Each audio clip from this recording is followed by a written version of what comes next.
Good afternoon, everyone. Thank you all for being here this afternoon. Today being Tuesday, May 13th, it is 5:55 p.m., and we call this regular meeting of the Eagle Pass Independent School District to order. Mr. Mijares, will you please lead us in the Pledge of Allegiance?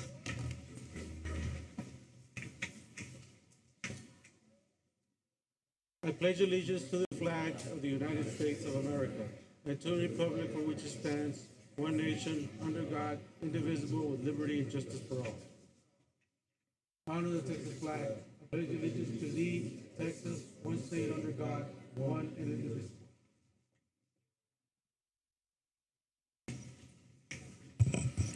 Thank you, Mr. Mijares. Now we will have roll call. We have Ms. Hilda P. Martinez, Vice President, present. Mr. Christopher Hiller, Secretary, present. Mr. Victor E. Perry, Trustee, present. Mr. Morris Lipson, Trustee, present.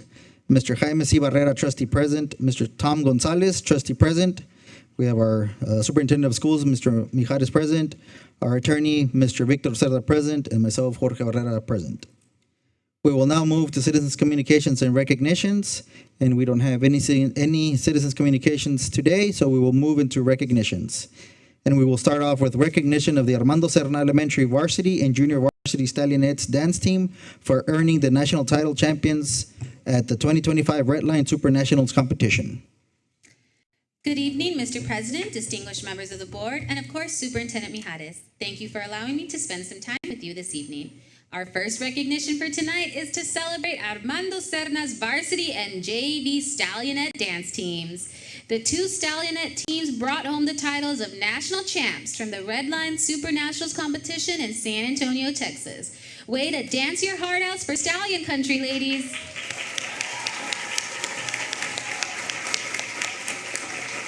At this time, we invite the board and Superintendent Mijares to come forward for photos.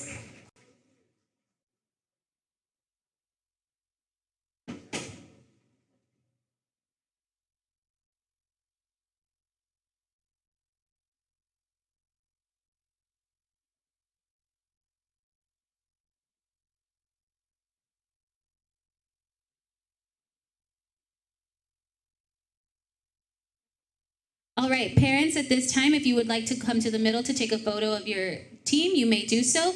But after that, we do need to make room for our official photographer. All photos from this evening will be free to download on our district website by tomorrow.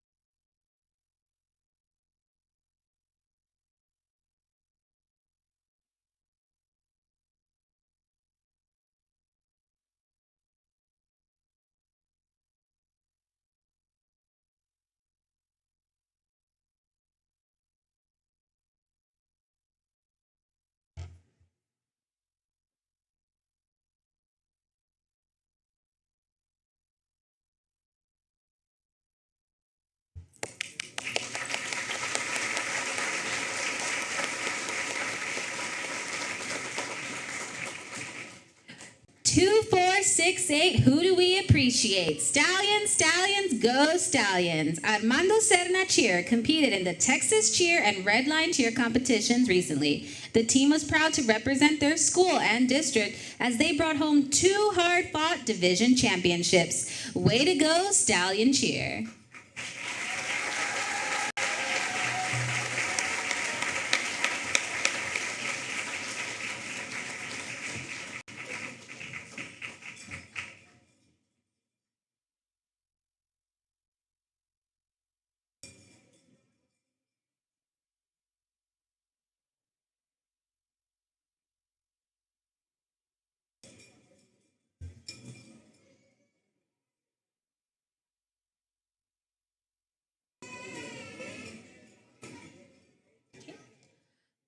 Once again, parents, this is your time to get your photo, but do remember that we do need to make room for the official photographer, and all photos from tonight are free to download on the website tomorrow.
next, we have a very special recognition, as at this time, we would like to bring up the Support Hub. The Support Hub has very generously donated $1,000 to our EPISD campuses. These funds will be used to enhance the ability to find resources that can help all EPISD students navigate everyday life. This is truly remarkable, and we are forever grateful to the Support Hub. Thank you for thinking of our students.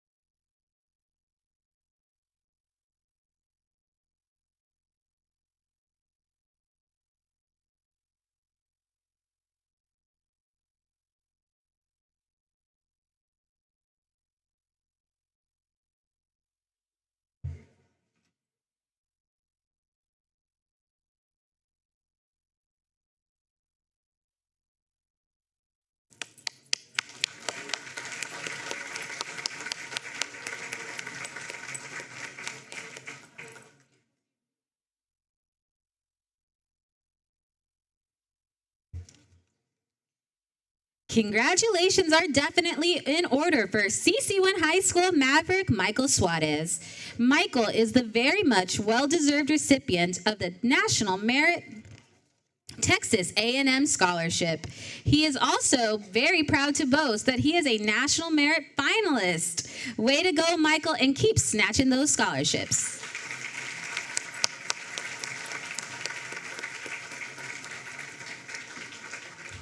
We do invite the family to join us for the photo for Michael. If Michael's family is here, we invite you to join us.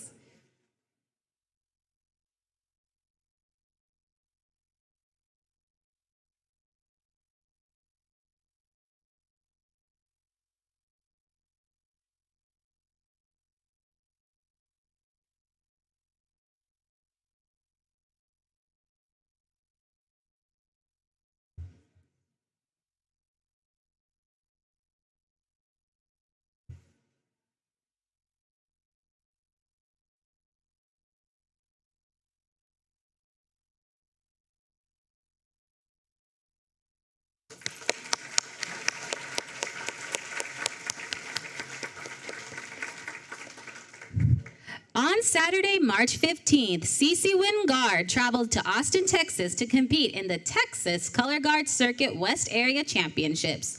The Guard came out victorious, winning first place in their division. This is the 7th time that Win High School Guard wins the state championship since the opening of the school. Way to go, Win Guard.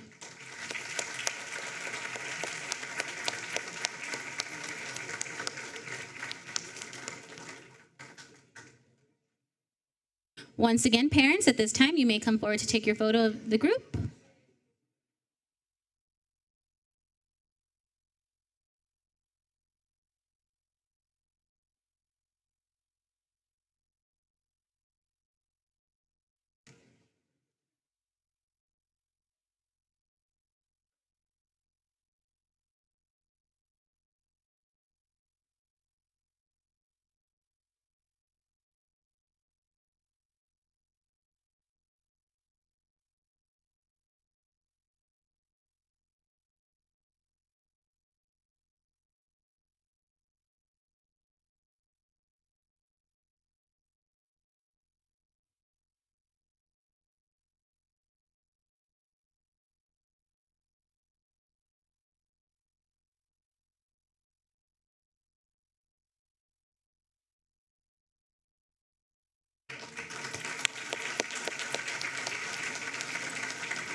Congratulations goes out to Eagle Pass High School's girls track team that raced into district and were unstoppable.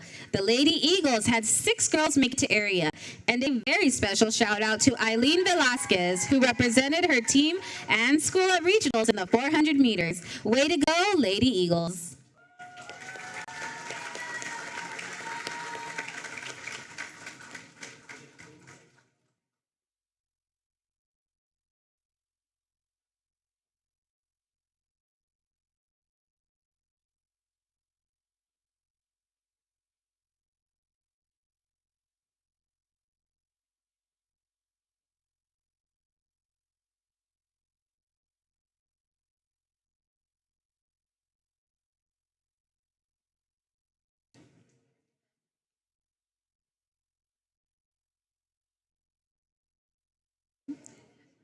Parents, you're already there. This is your time to get your photo of the team.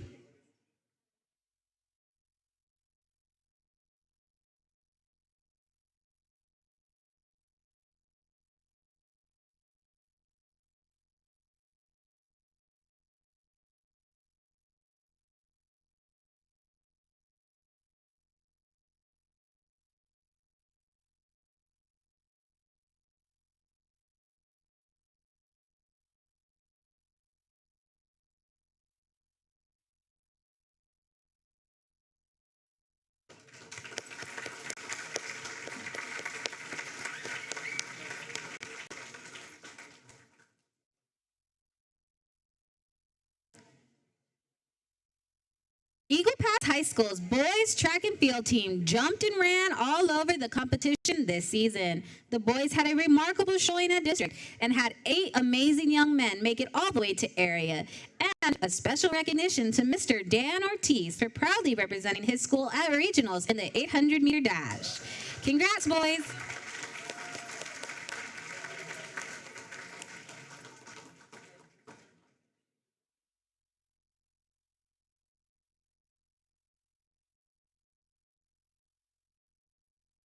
Parents, at this time, this is your opportunity to come to the middle to get your photo.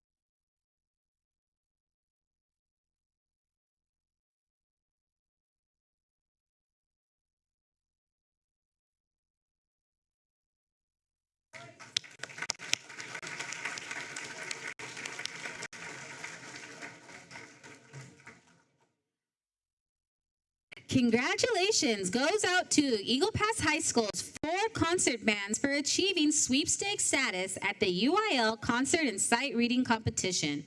Sweepstakes means that the bands received a superior 1 division rating in their selections of concert pieces that they performed, and a superior 1 rating in sight reading where they play a piece of music they have never seen before. Way to go, Mighty Eagle Band.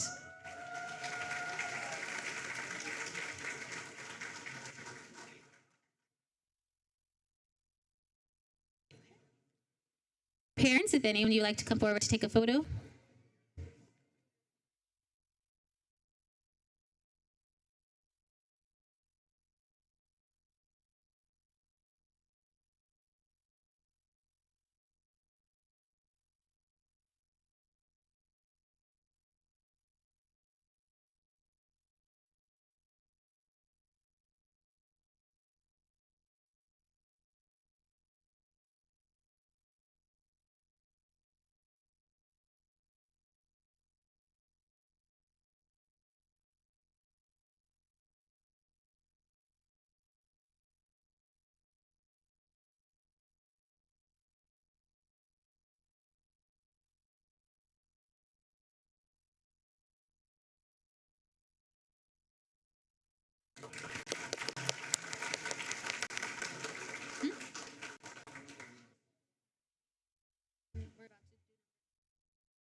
The Eagle Pass High School Mariachi Águilas del Norte participated at the Robstown Mariachi Festival, where 60 groups across Texas competed.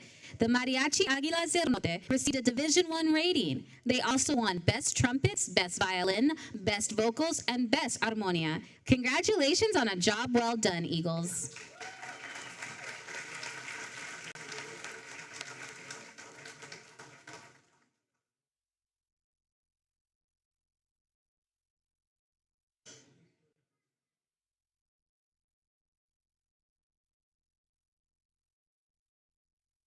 If there are any parents that would like to get their photo, you can do so at this time.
Our next recognition is to recognize Eagle Pass High School's newest Division I UT cheerleader, Miss Jenna Chavarria.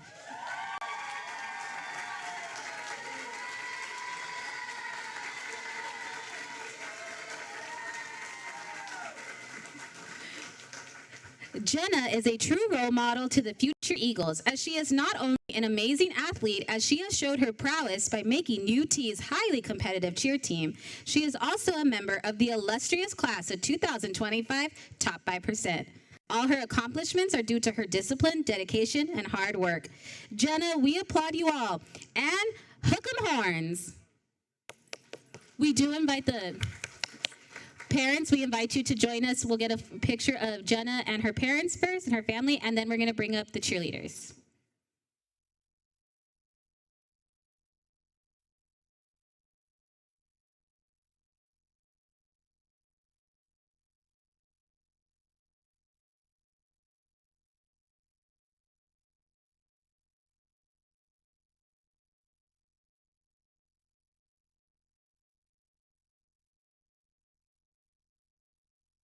Okay, we'll bring up the team now. The team.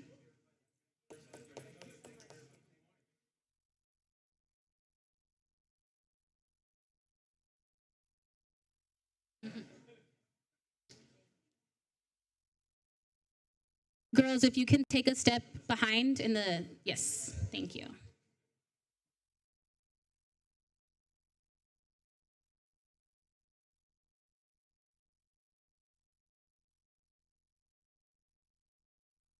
Once again, parents, you can get your photo at this time.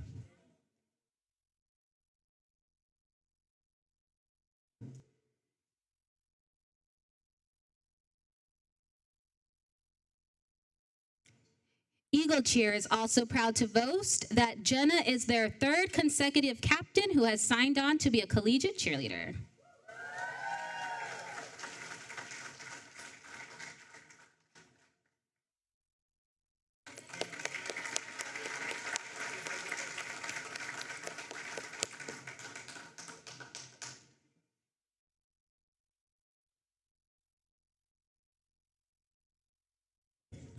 Nothing but the best in a falcon's nest. Glass Falcon Cheer competed at the MDCA Nationals and Red Line Cheer competitions. The team dominated the mat and brought home 2 much-deserved first-place trophies. Way to show them who's got the stuff, Falcon Cheer.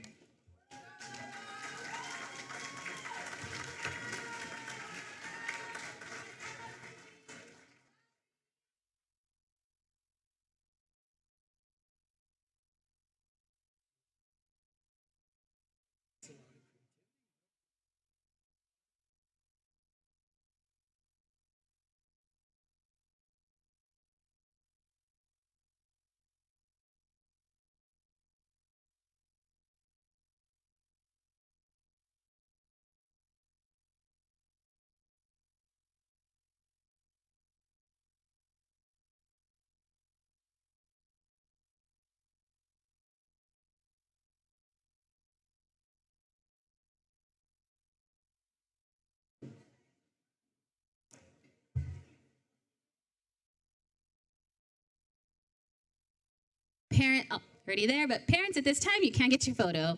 And just a reminder to everyone, photos are free to download tomorrow morning on our district website.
next recognition is to celebrate the Graves Tigerette dance team. The Tigerettes brought home medals and trophies in their mini jazz, ensemble, and junior jazz routines at the Showstoppers competition in San Antonio, Texas. They made sure everyone knew they were stopping traffic with their amazing routines. Keep dancing to the beat of the drums, girls.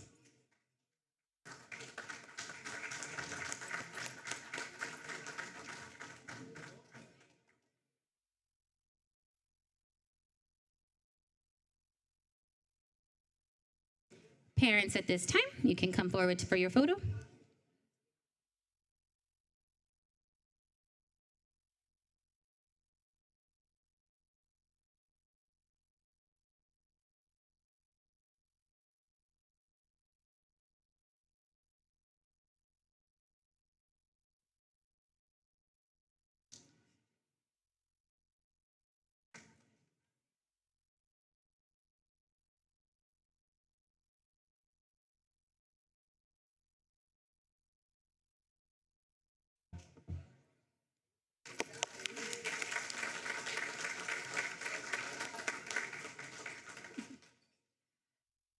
Our next group has their hearts beating in an 8 count. Juan Seguin is proud to boast that their very own 4th grade Longhorn, Elisa Enriquez, was the only student in all of EPISD to have their Imagine Math avatar highlighted by the Imagine Math program. She is also the top Imagine Math student in the district with most lessons passed. And she's got bigger fish to fry besides EPISD, as she is in the top 20 list in all of Imagine Math. This adds up to success, Alyssa.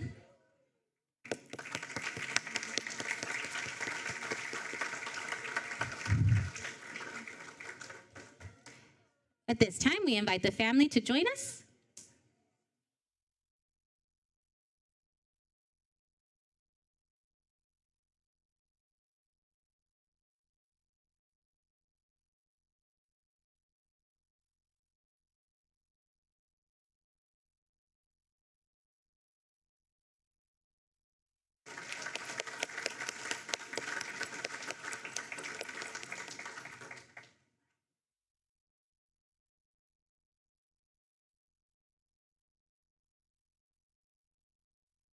Juan Seguin's Longhorn dance team leaped, split, and turned their way into some very illustrious titles from their SeaWorld competition in San Antonio, Texas. The girls showed their stuff and brought home a first place in hip hop, won outstanding spirit, but most importantly, they are your overall grand champion elementary team. Way to go, Longhorn dancers.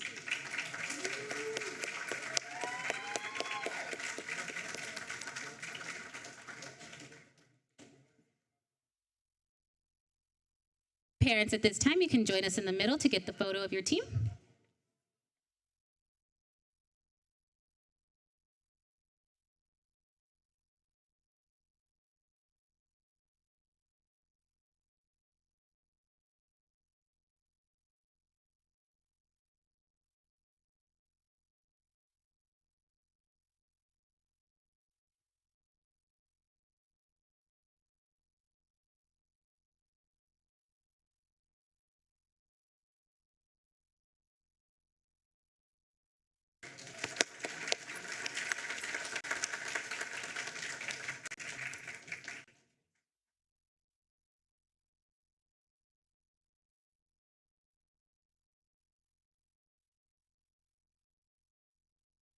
Most athletes lift weights, but our next group of tremendous athletes, they lift people.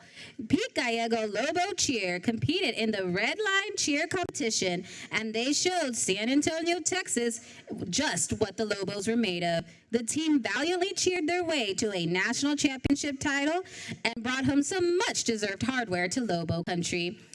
Way to go, Lobo Cheer.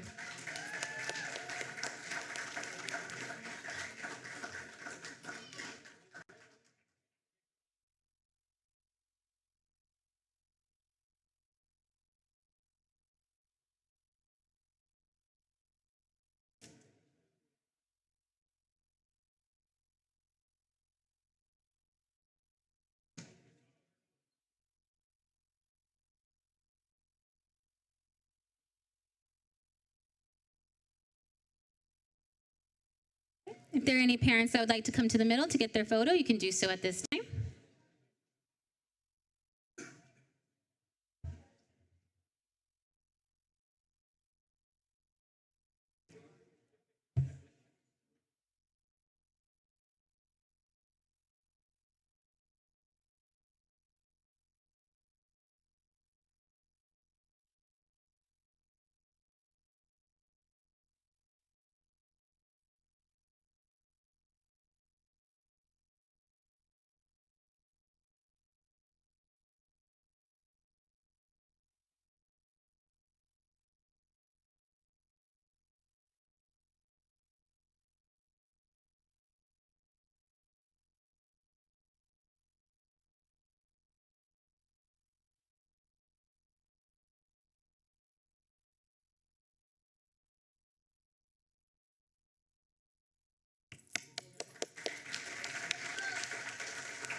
Pouncing onto the scene next is the Little Howlers dance team from Pete Gallego Elementary.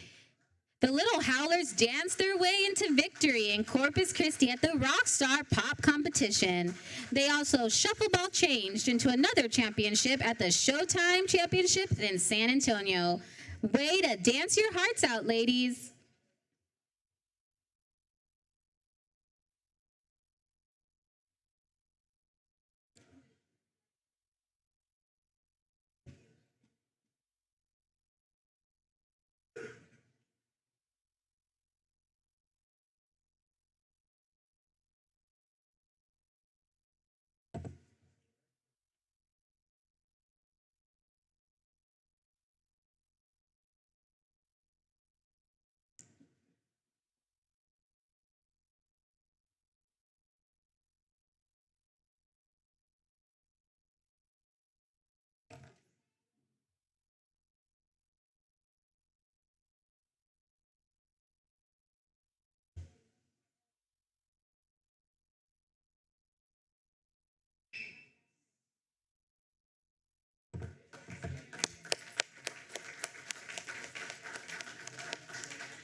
And now, rounding us out for this evening's recognition, we have our shiniest group, the Rosita Valley Sapphires dance team. The Sapphires dazzled everyone at the Red Line Cheer and Dance competition in San Antonio, Texas. The Sapphires snagged 2 first places in the Palm and Jazz division. Great job, ladies, and remember, it's always all that jazz.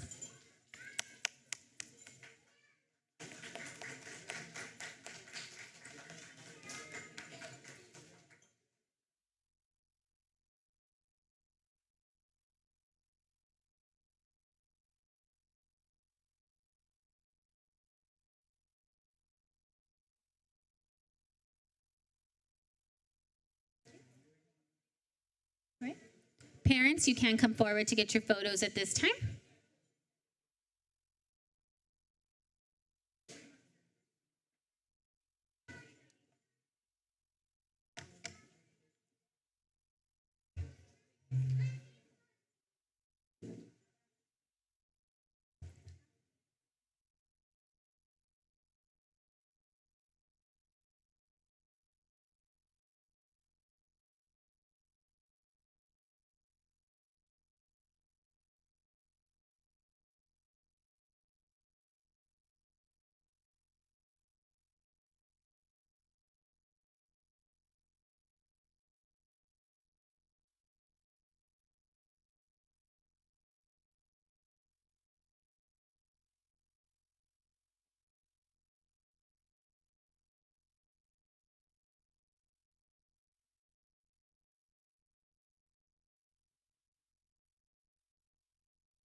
We will now move to first budget workshop. We will take 1, 2, 3, 4, 5, and 6. Is that correct?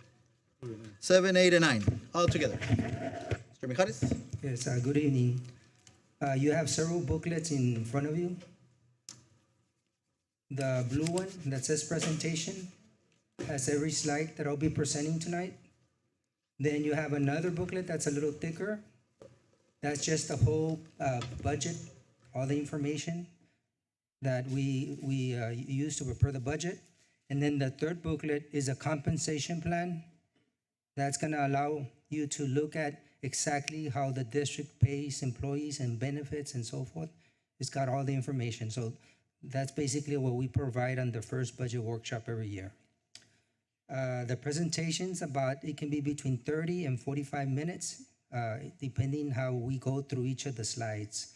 I go pretty fast on the slides, so if y'all have questions, just let me know and we'll stop and I'll answer any questions that you might have. The first slide, these are our district funds. We've prepared the budget for next year, for the 25-26. The budget is completely prepared, it's completed. The budget is required to be done by August the 20th. I completed the budget like in March, so we were very ahead of the game. We wanted to be a little ahead of the game because the legislators are meeting and they're looking at some changes, which we'll be going over. The budget is prepared in a certain format. There's a format that we prepare budgets for school districts. Texas Education Agency, TEA, tells us what format to follow. It's very specific. It's into 4 groups. When we do the budgets, we have to put them into 4 groups. Those are the 4 groups that we have to put them in. The general fund, which is what you see in the monthly reports that I give you every board meeting. The general fund, that's where we have 20 funds. That's where you have most of the monies in the general fund. And there's not just one budget there, there's 20 budgets. And the next slide, you'll see the budgets that we're talking about. Group number 2 are your special revenue funds. Those are grants that we get, that we apply for and that we get. We have 4 budgets in there. And then we have the debt, that's to pay our debt. The district does owe money. We have passed bonds in the past. So we do have a debt fund budget. And then capital projects, that's where we do other projects. So that in a nutshell, that tells you how we're required to organize the different budgets. General fund, which is the first group, you see 1 through 20 there. There's 20 different budgets. And you see those budgets every board meeting. Food service, transportation budget, dyslexia budget. I'm not going to go over them, but you see that there's 20. The 20th one is the M&O fund. That's the one we levy a tax rate, and that's the one where most of the money is. And that's the one where the district has the most discretion than any of the other budgets. These are mandated state budgets, mandated by the state. They're in the general fund. Then we have 4 budgets in the special revenue funds. In the summer, we also have a summer food service program. We use that more intense when we had COVID. And that's, Mr. Mario Garcia is gonna be trying to do something like that this summer, which is gonna allow us to feed through the summer and utilize that program. Those are monies that we receive for free. They come from the federal government and we get them for free. Then you have the 385, which is a visually impaired fund. That's from the state for special ed. You have your 410, that's what we use for the allotment of instructional materials for all the books and so forth, textbooks. And then you have your elementary fund. It's only 4 budgets. There's not a lot of money there. The 242 is about 150,000. The 385 is about 6,000. The 410 is about 2.3 million. And the 461, those are the fundraisers that we have and so forth. That's about 300,000. And then you have your debt. You see the description, what the debt service fund is, group number 3. We levy a tax rate to pay our debt. The state gives us money, And what we levy, the tax rate is less because we do get money from the state. We do get assistance. We get assistance, and I'll show you that later on throughout the presentation. And then your capital projects. Now, where is the money? Where do you have most of the money? You have it on the general fund. Those 20 budgets that we just went over is about 97, 98% of the whole budget for next year. And you, like I told you, special revenues is very little. Debt service is not as much. I think we pay about a $3 million payment every year. And then you have capital projects. So most of your money is in the state mandated programs where the M&O is and where all the other budgets are, which are 20 of them. Here are all the budgets. This is the revenues for all the budgets for next year. And then you see where they fall. Most of the money is in your M&O. You see the big pie that takes most of the money. Most of your money is going to be in your M&O. All the other funds that you see there in revenues, they're state mandated program funds. We're required to have them by law. And then this is the appropriation for all those funds. You have the revenue and then the expenditures that go with it. And this is the same thing. Most of the money is in the M&O fund. These numbers don't change much from year to year. They're very consistent.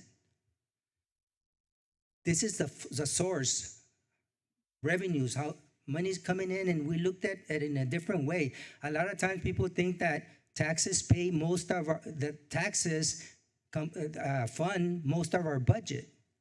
Taxes only fund 17% of our budget. Only 17%, not even 20%. It's only 17% that they fund. Most of the money comes from the state, and that's why now we're waiting on what the state's gonna do, because the impact that we have is gonna impact us whatever the state does, because that's where we get most of the money. This is another way of looking at the expenditures or the appropriations. This is by object.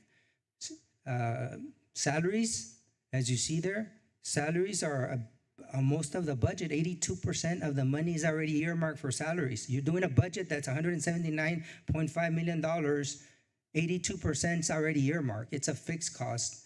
And then you look at the 6200s, which are utilities. That's already set aside. Then you look at your supplies. You look at capital outlay, and you look at other costs. And pretty much most of the budget is already earmarked. So if you're not doing a good job with your staffing, you're gonna pretty much be in a financial situation that's gonna create a deficit or create financial problems. So that's why you'll see the staffing formula when we get to it, how important that staffing formula is, because if you're way off, you're gonna have overages in your expenditures. And the district does a really, really good job at controlling not just other expenditures, but also controlling the salaries. In those salaries, you also have the health insurance is part of the salary, and all fringe benefits are part of the salary. It's just not just what you pay employees. This is a list. I developed this many years ago. If you want to see in 2 pages all the different budgets that we have, it's on page 11 and 12. You're gonna see all the You're gonna see all the funds, all the budgets that we have. And you're gonna see the program director, you're gonna see the dollar amount and everything. So in those 2 pages, you can see what are all the budgets and the finances of the school district. Okay, now we're going to the budget for next year. Now the budget for next year is complete. The only thing is pending is what the legislators are gonna do with the salary increases. And I'll show you that amount. If they're gonna give us $5 million, then revenues for next year are gonna go up here by $5 million, and then appropriations are gonna go up by $5 million. Because we have to do the revenue, and then we have to appropriate the expenditures. So you see that the budget for next year in the revenues, there's no deviation. There's a 0% increase, and it's pretty much the same thing for the total appropriations. We're doing this. It doesn't have anything. We haven't added anything to the budget that's material. the four groups that we discussed are right there at the top. You have those general fund, you have special revenue funds, you have debt service. We have to format the budget like that. So when I come and get the budget approved, this is the only document that you're gonna see as backup, because TA puts the groups as we just went over them, and then we put the line items where they are. And this is a budget document, the only budget document that we approve when the budget's approved. Even though our book is so big or whatever, we have to summarize and condense all the information and put it in this format. Here, there's 25 budgets, as I told you. You wanna look at what the budgets are, you can go from top to bottom. Those are all the different budgets, and it's broken down by 6100, 62, 63, 64, 65, and 66. So you wanna look at transportation, you just look at the budget of transportation GT, that's what the budget is. Every budget that we're gonna approve for next year is on this page, and it's summarized in a way that you can compare it and analyze it and see what is it that we're spending it on.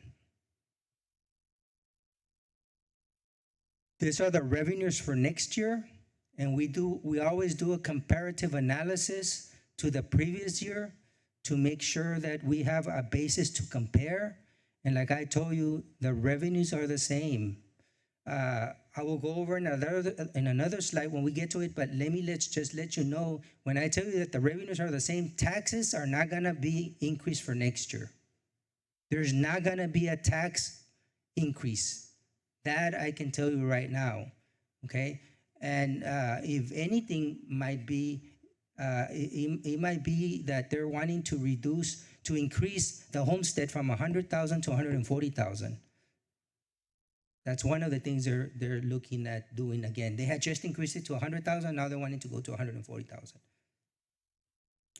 And this is the appropriations, they're also the same. No increase, and this is the M&O fund.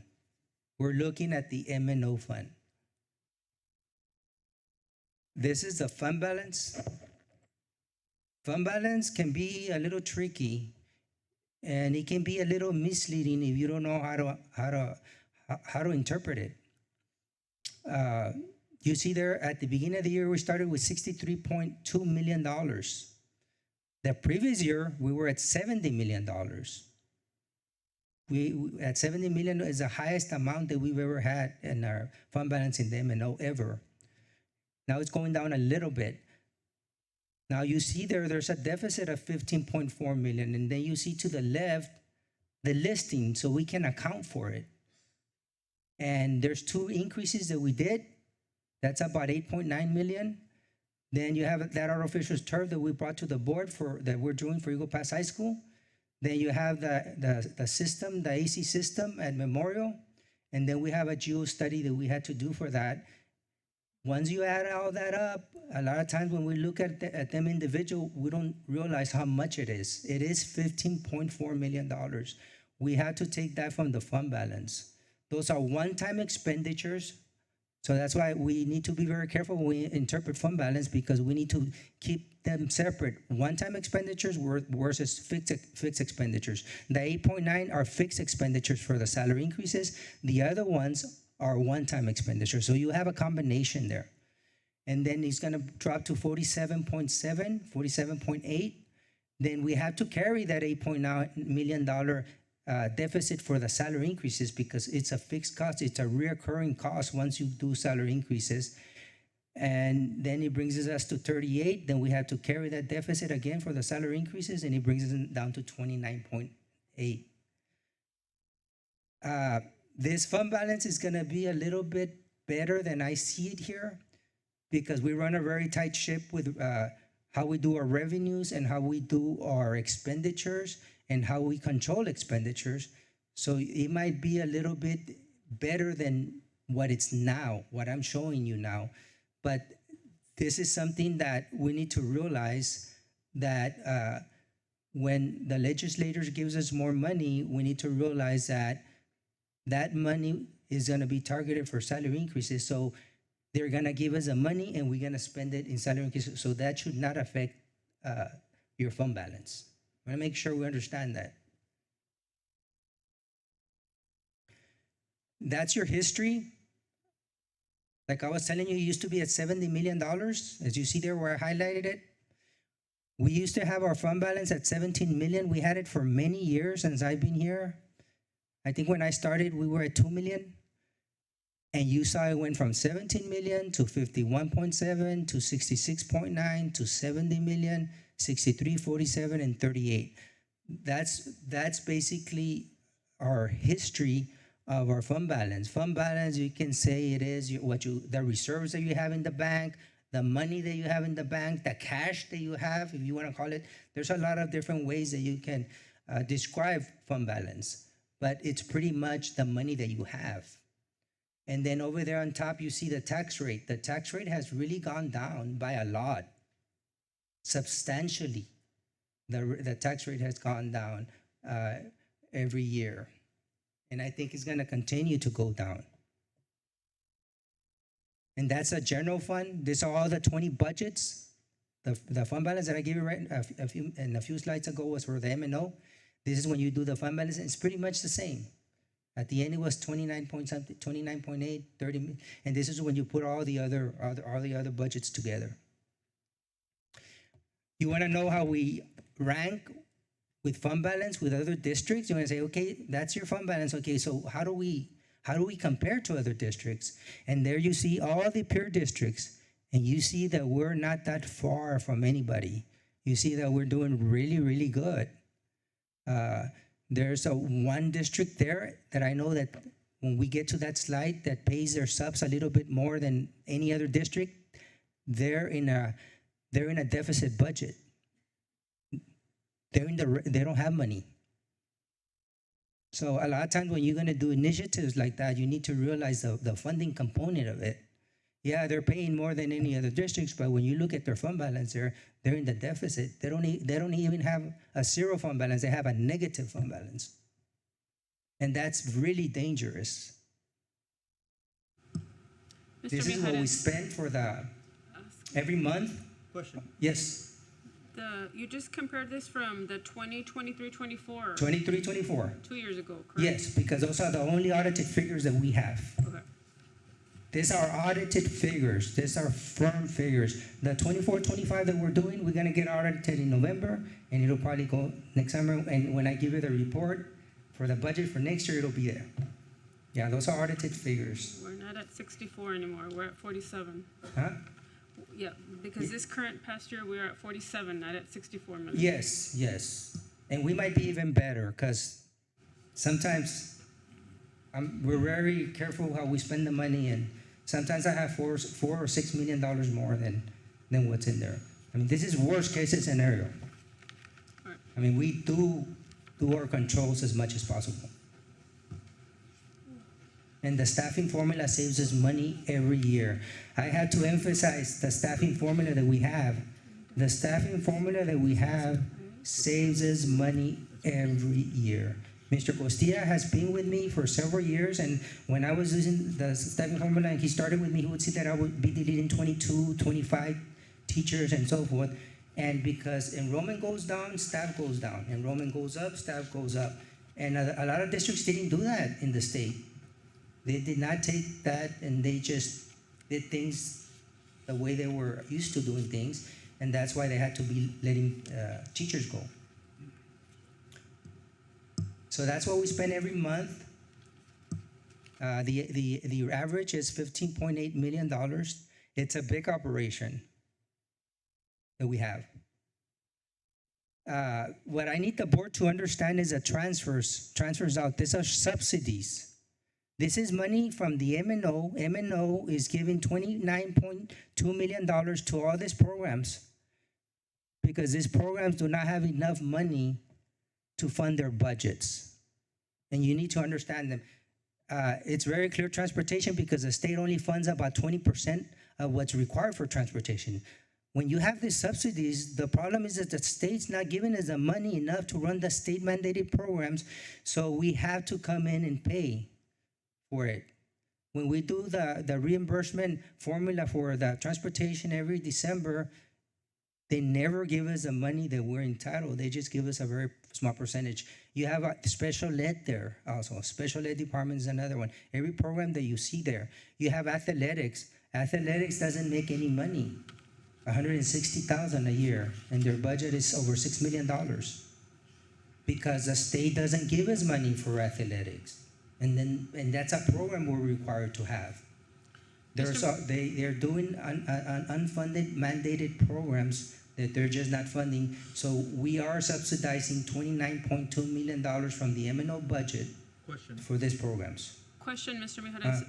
Have you left the percentages the same in the last several years? Athletics, special ed, transportation? Yes. Around the same percentages? Yeah. The only time these percentages change, okay, is when we have a salary increase. When we have a salary increase and the 5% and the insurance is going to go up next year, 5%, this go up. So we were looking at the budget, one of those budgets, and one of the directors said, well, why is my budget $400,000 more? Like, because 5% increase in the health insurance, and because we give a raise last year.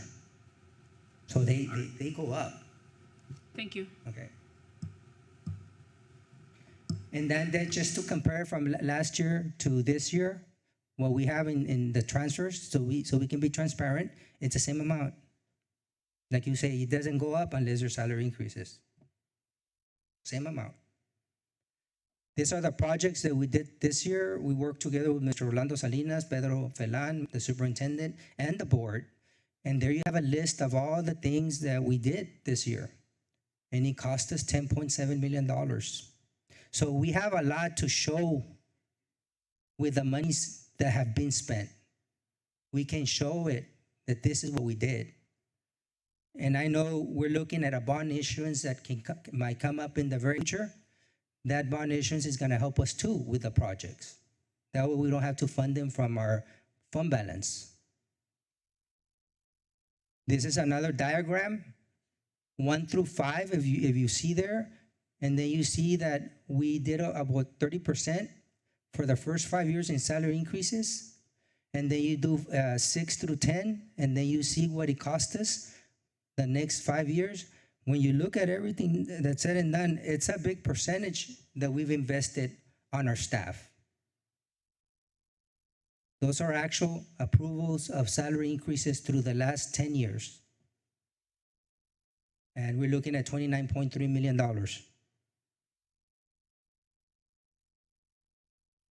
Once you add all the projects that we've done, we have not passed upon issuance, or everything that we've done has been from fund balance. So the last 8 years, we've spent $89 million from fund balance. And then the 10-year salary, 29.2, we've spent $118,294,139. If we had not spent it in salary increases and in projects, our fund balance will be $166,064.654. Because all that came from fund balance. It didn't come from anywhere else. So that way you can kind of see that what we've been doing with our fund balance. Salary increases, as you see there highlighted, it's a fixed and reoccurring expenditure increases. Once you give it, it's there forever. Enrollment has gone down substantially for this district. And it has just not been for EPISD. Mr. Mijares, someone was saying about other districts that are losing enrollment, and it's been happening everywhere. And just so you can compare that, for 24-25 versus 14-15, we've lost about 1,500 students. And in ADA, we've lost another big chunk, 1828 in ADA. So we have adjusted our budgets to make sure that we are not spending like if we have 1,500 kids. All the budgets have been adjusted, but we do have less students. We get funded on ADA, not enrollment. You can have an enrollment of 14,000 for the year, but at the end of the year, if only 11,000 show up, you're only gonna get funded on the ADA, average daily attendance, not enrollment. The vouchers are funded on enrollment. They're not funded on ADA. So it would thing to say that if they're doing vouchers on enrollment, they should have done districts on enrollment. We would get $18 million more if we would be funded on enrollment. $18 million more. And vouchers are an enrollment.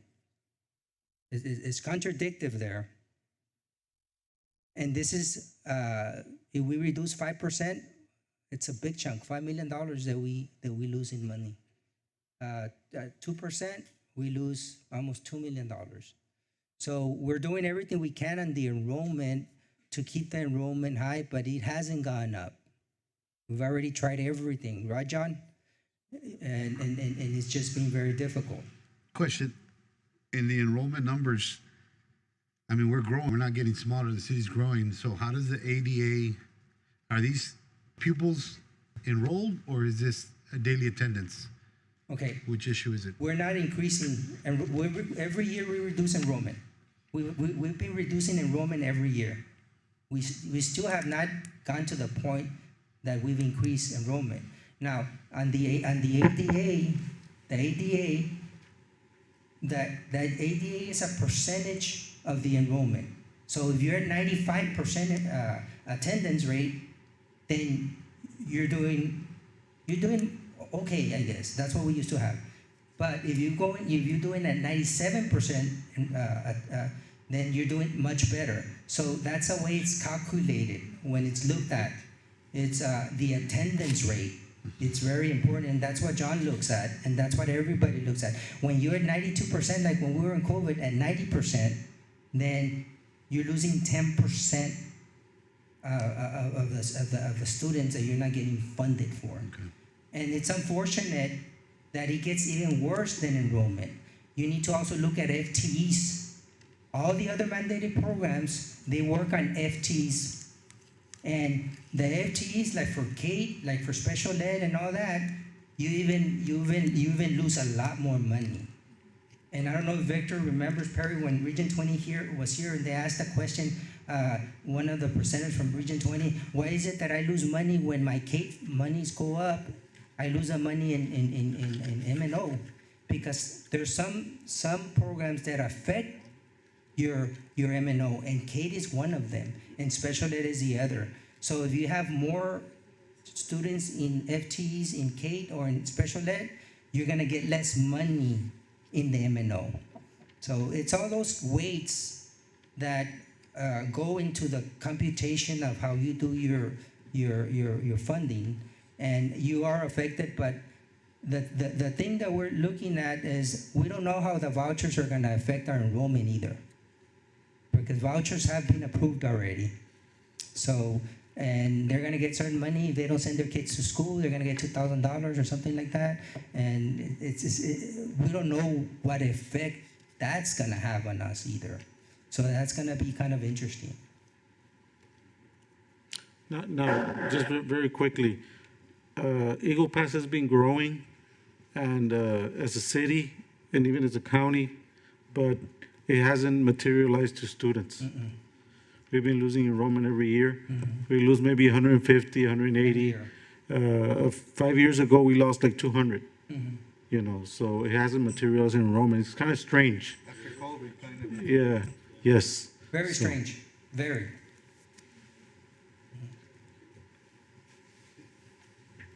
That's what I was telling you, Mr. Barrera. I highlighted the ADA, but then you have all those FTEs. You see where it says FTE? That's the other side of the formula. It's not just a one variable formula. That you see there is what we send to TA, and it shows you to the left the previous year, and it's casi lo mismo. Mr. Mejares, Yes. what's FTE? Huh? What does FTE mean? Full-time equivalent. Thank you. Can you explain what a Yes, full-time their weights, equivalent is? Yeah, their weights. Every program has different rates, V2, V1, V3, that's for Kate. So every V1 has a different weight, every V2 has a different rate, every V3. And then once you add them up, then you come up with the FTEs. So for example, in Kate, we've been losing funding because their FTEs have been going down. the FTEs. They don't work with ADA. Kate works with FTEs. ADA is not in the vocabulary. And then the other one is special ed. It's a combination. Special ed works with ADA. There's a component that they get funded on ADA, and then for special ed there's a separate component that gets an FTE.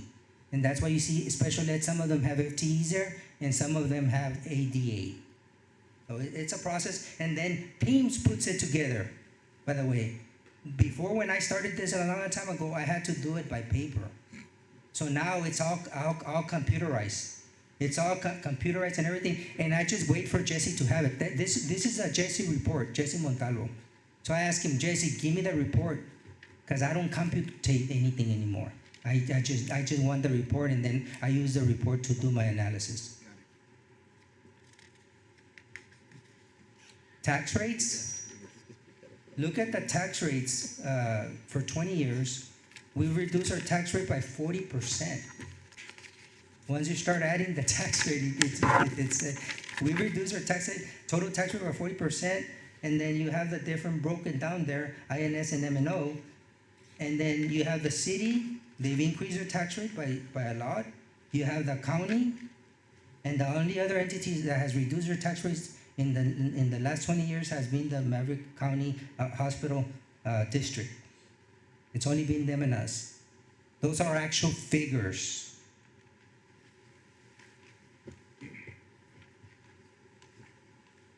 That's where we fall with our tax rate. How do we fall with other districts? We're one of the lowest districts we're one of the districts that has the lowest tax rate. And if we pass a bond election, our bond amount is very low. As you see there, it's 0.071 compared to districts that have double of it. So we have a lot of room to go ahead and do a bond election. We don't have a very high INS rate. We have a very low INS rate. Like I told you, taxes for next year, you have this year's taxes, next year's tax rate, they're gonna be the same or maybe even less. Values did go up by 13%. That's what we're anticipating. Those of you that are with the appraisal district, you're gonna be, in the summer, you're gonna be doing all that, but that's the number I'm going by. And then once that's done, then I compare it to what I have, and then we make the adjustment. Values are going up like crazy, not just in Eagle Pass, everywhere. Someone was saying that our city has grown, but not our ADA, but I need to let you know that property taxes have gone up in Eagle Pass and continue to go up every year. Those are going up. This is what I used to calculate, the computation that I used to calculate the tax rate calculations. We collect $26.6 million in the M&O, and we do $2.6 million in the INS. That's very close to the graph that I had showed you at the beginning of the presentation. This is a good graph to look at. We're at 96.85. That's where we have the budget. Taxes and state, 145 million. That's what our budgets are at. Very interesting situation. That's why I tell the board all the time, we need, like the ADA, that you want to go up, or the attendance rate, this is the same thing. If you collect more, the state will give you more money. In essence, if I was gonna go to 97%, right now I'm at 96, if we do all of our efforts, then we're gonna get $93,000. If we go to 98%, we're gonna get rewarded even more. 99%, $1.1 million. And there's been times that we've been at 99%. Those are the things that we can do to increase our revenues without having a tax rate increase, without burdening our taxpayers, by being as efficient as we can with our collections. So as you see there in the graph below, there's been times we have been at 99%. Those are the values that I told you, 13.5%, that's a double digit on the values for next year. You will have people complaining that why their values are going up by so much. This is the budget assumptions for next year. And you see that pretty much the tax rate's the same. You see that the values, when the values go up, look at number 25, our local share goes up in millions of dollars. So every time our values go up, the state says, hey, what you're responsible for now is gonna be more, so they deduct more from our finances. From the monies that we're entitled, that number 25 is a deduction. They don't let us keep the money. The city can keep the money, the county can keep the money. We districts do not, because the state stays with the money. It's a very important concept to understand. Because a lot of times, oh, your values are going up by 13%, you're getting more money. No, the state's making us pay more. And they're reducing it from our allocation. Look at what it went from 22 to $25 million.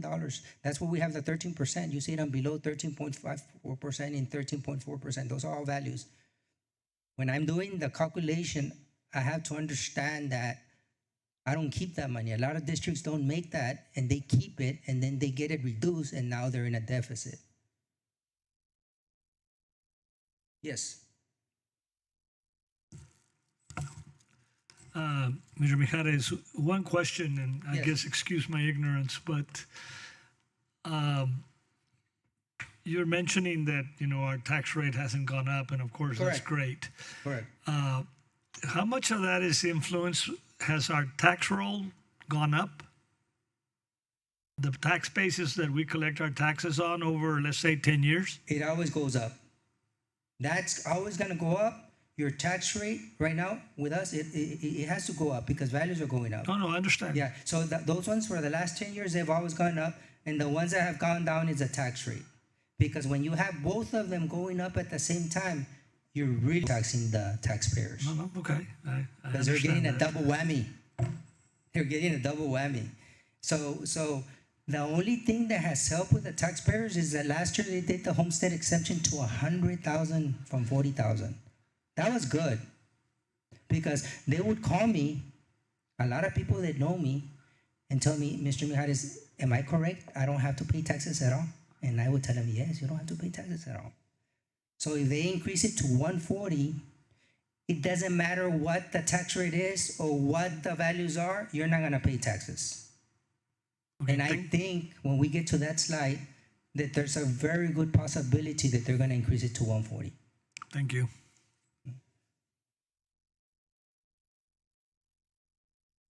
This is a calculation that we have to do in order to do our unencumbered fund balance. We have to calculate what, Now, just to because we have new board members, just very quickly, just to summarize something about collections.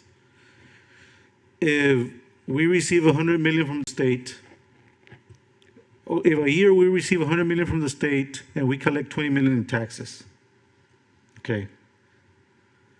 If the next year we receive 25 million, collect 25 million, the state is going to take those 5 million from the money they give us. So if we collect more, the state is going to reduce what they give us. So we are the only entity that when property values go up, we lose the money because the state keeps the money. They are telling us, you're collecting more, you don't need our assistance anymore. So for us, for district property values to go up, we don't benefit at all, even if we're collecting more. Okay, so it's like you know, if you have an allowance and then you get a job and your mom says, okay, you already have a job, let me take this much of your allowance away. So that's the way it works.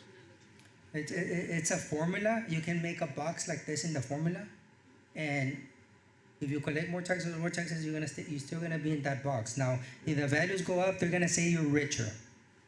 That's what they're gonna say. Eagle Pass ISD is richer.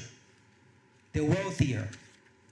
So in the formula that they have, because I have to do, it's like a 100-page formula that I have to calculate, it's already in there. They're gonna reduce it. Collections, if we increase our collections, they're not gonna reduce that. There's a slide that I show you. If we go to a collection rate of 99% or 100%, we're gonna keep all the money. The only time we're not gonna keep the money is when the values are going up. Because they say we're wealthier. We have more money, and they don't want you to keep more money. This is the budget for next year. The variances that we have to do, we have to compare it. We have to post this in the newspaper. As you see, it's a very small variance. We even have a negative variance. It's not even hundredths of a percentage. So it's pretty much the same budget. This is a debt. If you want to look at the debt Eagle Pass has right now, this is what we have right now. At the end of this August 31st, we have a debt of $34.2 million. And then you see number 1 and number 2 there. One of them is a 13-year, and 13 years will pay off one of them. The number 1, for $29.5 million, and then in 9 years, we're gonna pay the other one. Now, to realize here with the debt is that this debt includes instructional facilities and non-instructional facilities. This is the whole debt of the district. And when we've passed bond issuances, we've always gotten state assistance. We've gotten IFA, instructional facilities allotment, instructional only, and we've gotten EDA, existing debt allotment, which is non-instructional. So here you have the SAC. The SAC cost $22 million. It's here. But you also have schools here. You have Liberty, you have Rando Serna, you have all those, Mancha, you have all those schools there. So here, this is the total. In 9 years and in 13 years, if we don't pass any more bond issues, we will be debt-free. This is a computation for existing debt allotment, which is the one I was just saying, non-instructional, EDA, and they give us, they fund part of it. If not, we would have to have a higher tax rate. So they've been funding our payments, our debt payments, the state, which is a good thing. And this is the IFA. They have also been funding the IFA. And they give us a check. Well, they don't give us checks. They don't give us checks anymore. They wire the money. They wire the money, and they give us the money, and then we just levy the difference to the taxpayers. So the taxpayers are getting a tax break. This is what we're gonna put in a newspaper for the tax rate. When you compare it to last year, it'll be probably the same tax rate or less tax, or less than what we have right now. This is a calendar that we've met. We've been working really hard to meet this budget workshop. We had a good meeting during noon. I don't think they wanted to leave the budget committee. They stayed there long after the meeting, but it was a good meeting. And they have the manual with them, and I gave them all the information. We're looking at approving our budget on August the 19th. Why August the 19th if the budget's already prepared? Because we have to wait for the appraisal district. The appraisal district, we had to wait for them. And until they give me the information late in July, then I had to do the tax calculation and do everything else and then do it here. But at this point, we're waiting for the state and the salary increases, and we also are gonna be waiting for any other changes. These are the salary increases. This is what I show you every year. Well, 1% cost. Most of the employees are professionals. That's where most of the cost goes, which we understand. It's about 900 employees that are in that position. It's teachers, registered nurses, counselors, librarians, and other professionals. It costs $1.1 million to do a 1%. And then you have the thing there that I highlighted. Approved salary increases are fixed, and recurring expenditure increases to the annual budget. We need to always understand that that's what it is. This is the step. We have a step of $50 and $100. It costs $82,000. That's what it would cost to do the step, which we will be recommending.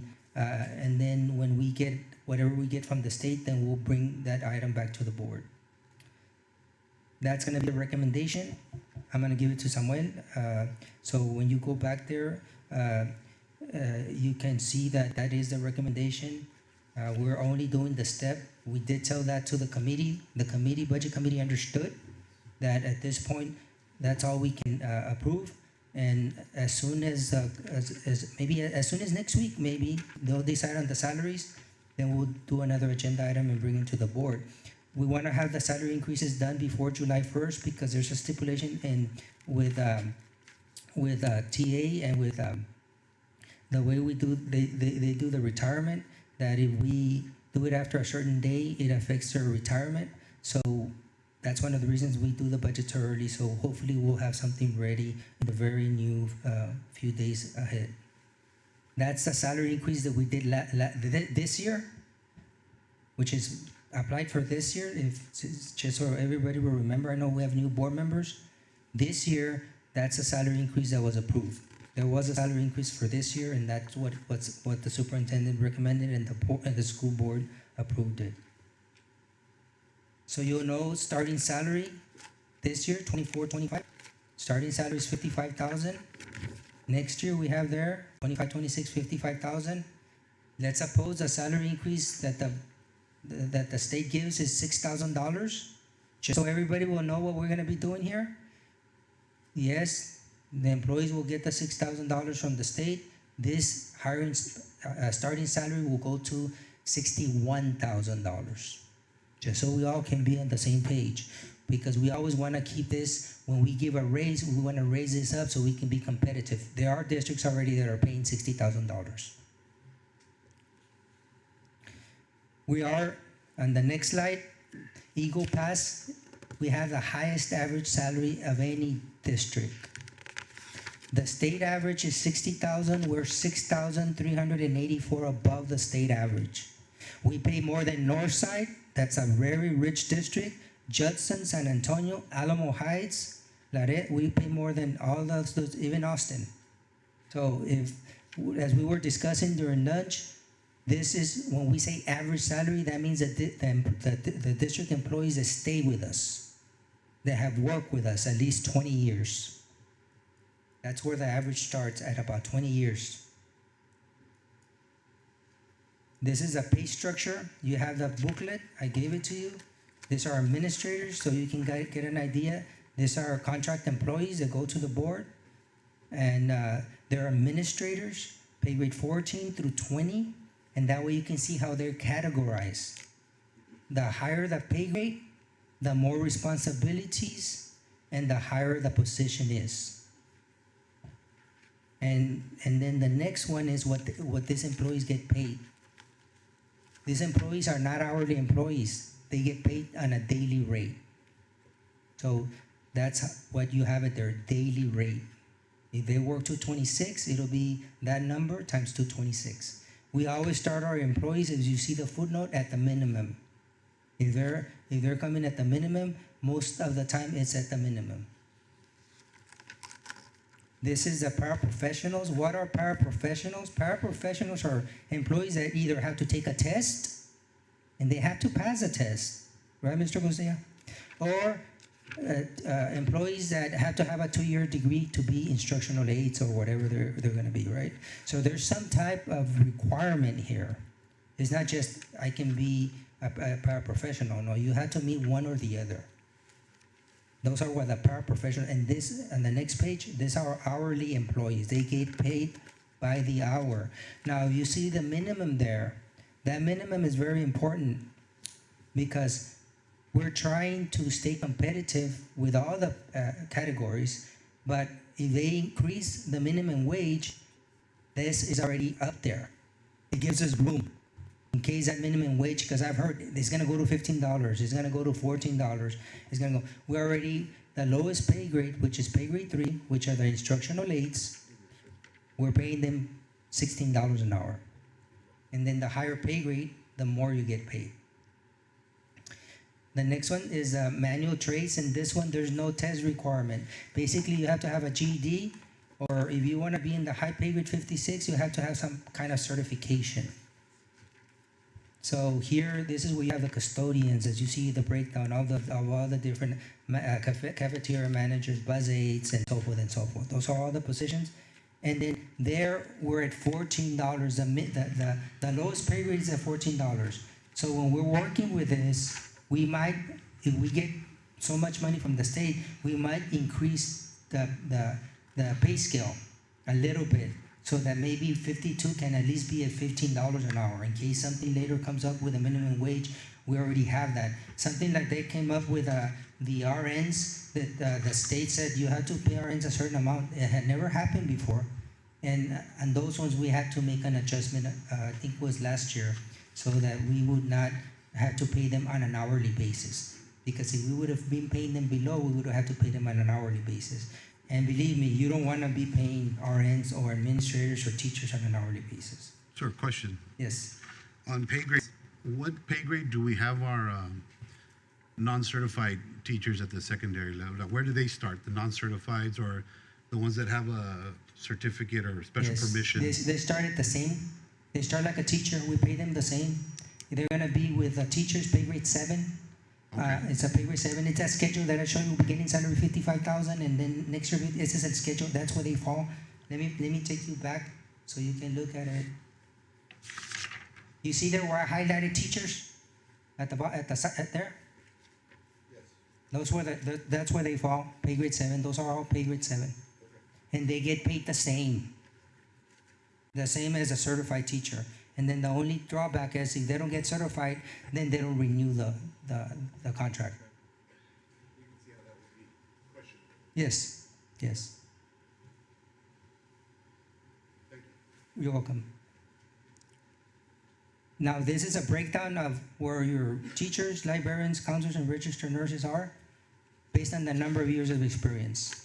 I highlighted them so you can see on the experience side of it, where we have the most teachers and where we have it on the non-experience. And it's interesting because you do have one that has 52 years of experience. This is a breakdown. We were talking right now about teachers. These are all the professionals, which are the teachers. That's you can see a count to the right, and to the left you see the positions. We have 865 in that category for professionals. Then you have administrators, you have the count, paraprofessionals, which is the category I was going over, manual trades. And then we have a total of 2,400 employees, 2,433 employees, which is a big number. Health insurance is going up by 5% for next year. The district's gonna pay the 5%. I already worked the math on that. And that's basically what we're looking at, and we have 1,659 employees there, or participants. That's the rate. If you want to know what they get, what the rate is for our health insurance, and when you look at the one on the next slide, it's the same. We're not making changes to what the employee pays. They're going to be paying exactly the same thing. This is health insurance. The district pays $944 every month. The school district contribution, that's what the district pays. And for the whole year, the district pays $11,328. That's for every employee. Whether the employee makes $16 an hour or the employee makes $24, everybody gets the same benefit. And that's what EPASD pays for their health insurance. And then here, so you can see, for the whole year, the employee only pays $840, 7%. The district pays $11,328, 93%, and that gives you the $12,168. So the district is paying almost all of it.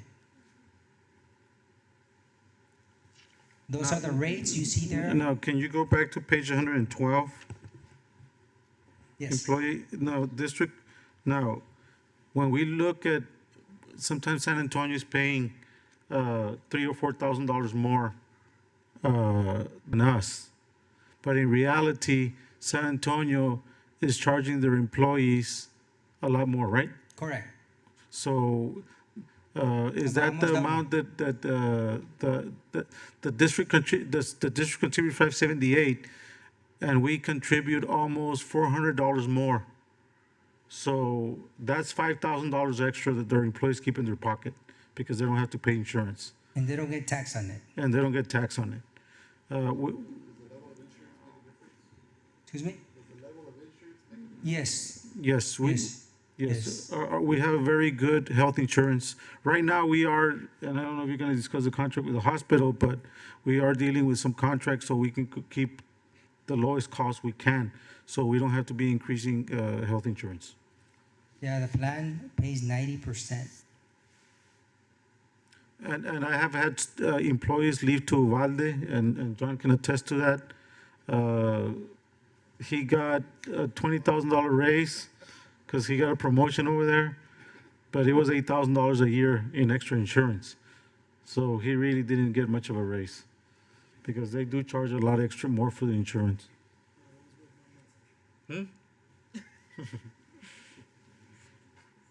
Okay, substitute teachers. I know we brought this, there was somebody that presented to the board several months ago. This is what everybody pays. And you have Hondo at 85, you have Uvalde at 100. And then you have us, 1 through 5. You have the major districts, Eagle Pass, Laredo, North ISD, San Antonio ISD, United, all of them are paying what we pay.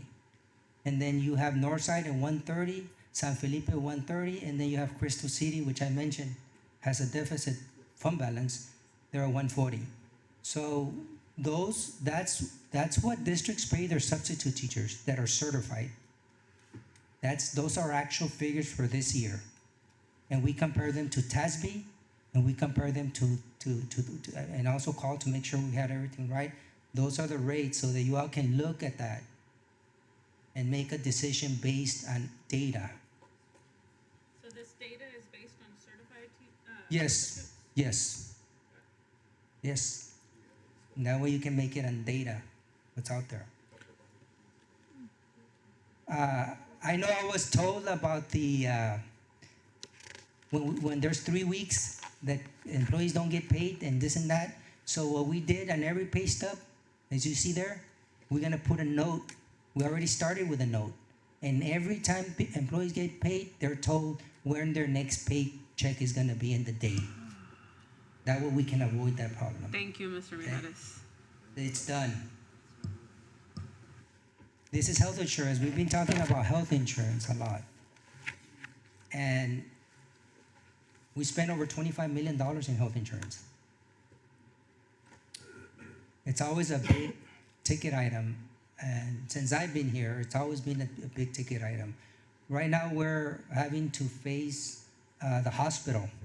In 2011, which is 14 years ago, I'm the one that negotiated the contract that we have with the hospital right now. But back then, I had to come up with this letter because we didn't have a contract. So I sent that letter to everybody. And you see the date 2011, and I signed it because they wanted to get paid a lot more than what we could afford. It's a matter of what we can afford. And they wanted 15% increases every year. Mr. Mijares, if Yes. I may ask, because I know you just mentioned how much we're paying for insurance, Yes. but we also have to look at it at how much the employees have saved throughout the years and how much you've been able to, the employees have, how much they have saved with the moves that you've made in the past few Correct. years, which is a good move. And Correct. I know we've talked about it, which some of us wish we had that insurance, because Correct. it's pretty Correct. good. Yes, we've done a lot of initiatives. We were the first one back then, before then, that we started using Cost Plus. We were the first district to use it. And when I looked at it back then, many, many years ago, I said, I can't go to the employees and ask for a 25, 30% increase because that's what the insurance market is. I mean, it is what it is.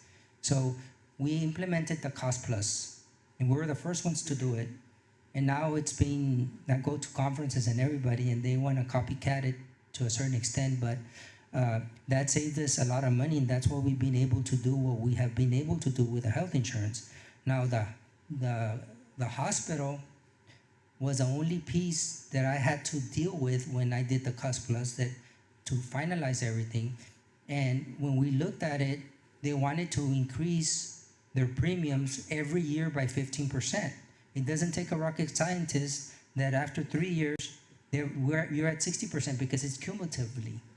So the deal that I worked with them was, okay, we're gonna do 2.5% increase every year.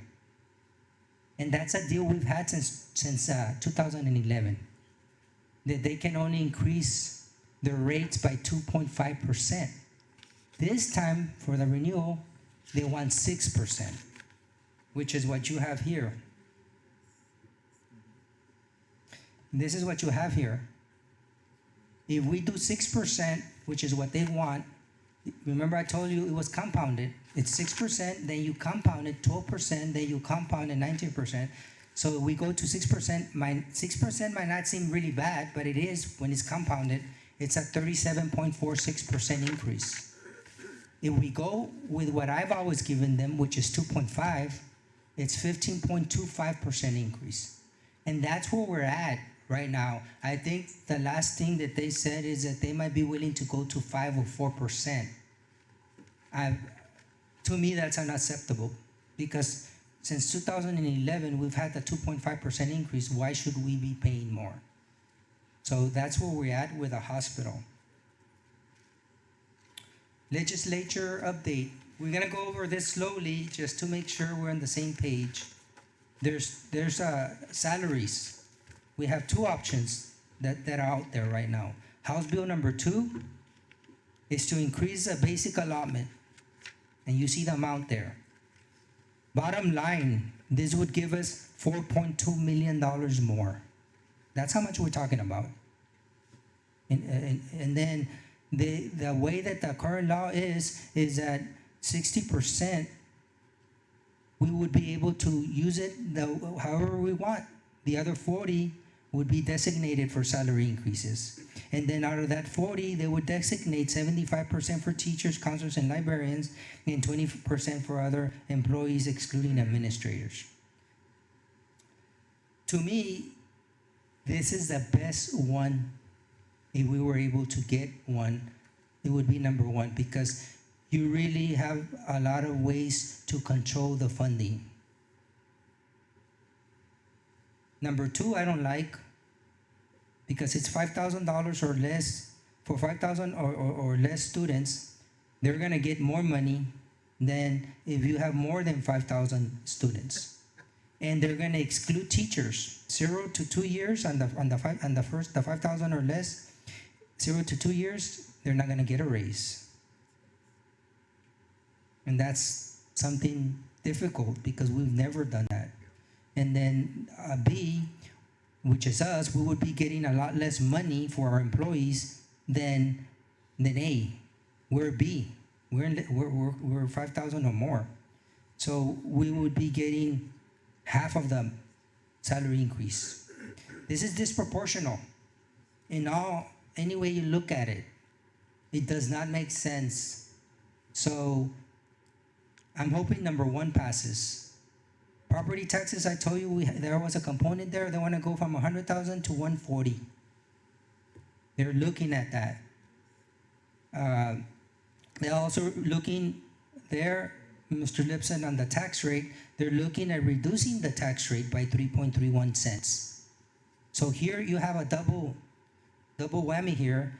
You're going to increase their exemption, and then you're going to reduce your tax rate. Both things are going to benefit the taxpayers and the businesses, not just Homestead, but the 3.31 is going to help the businesses, because that applies to everybody.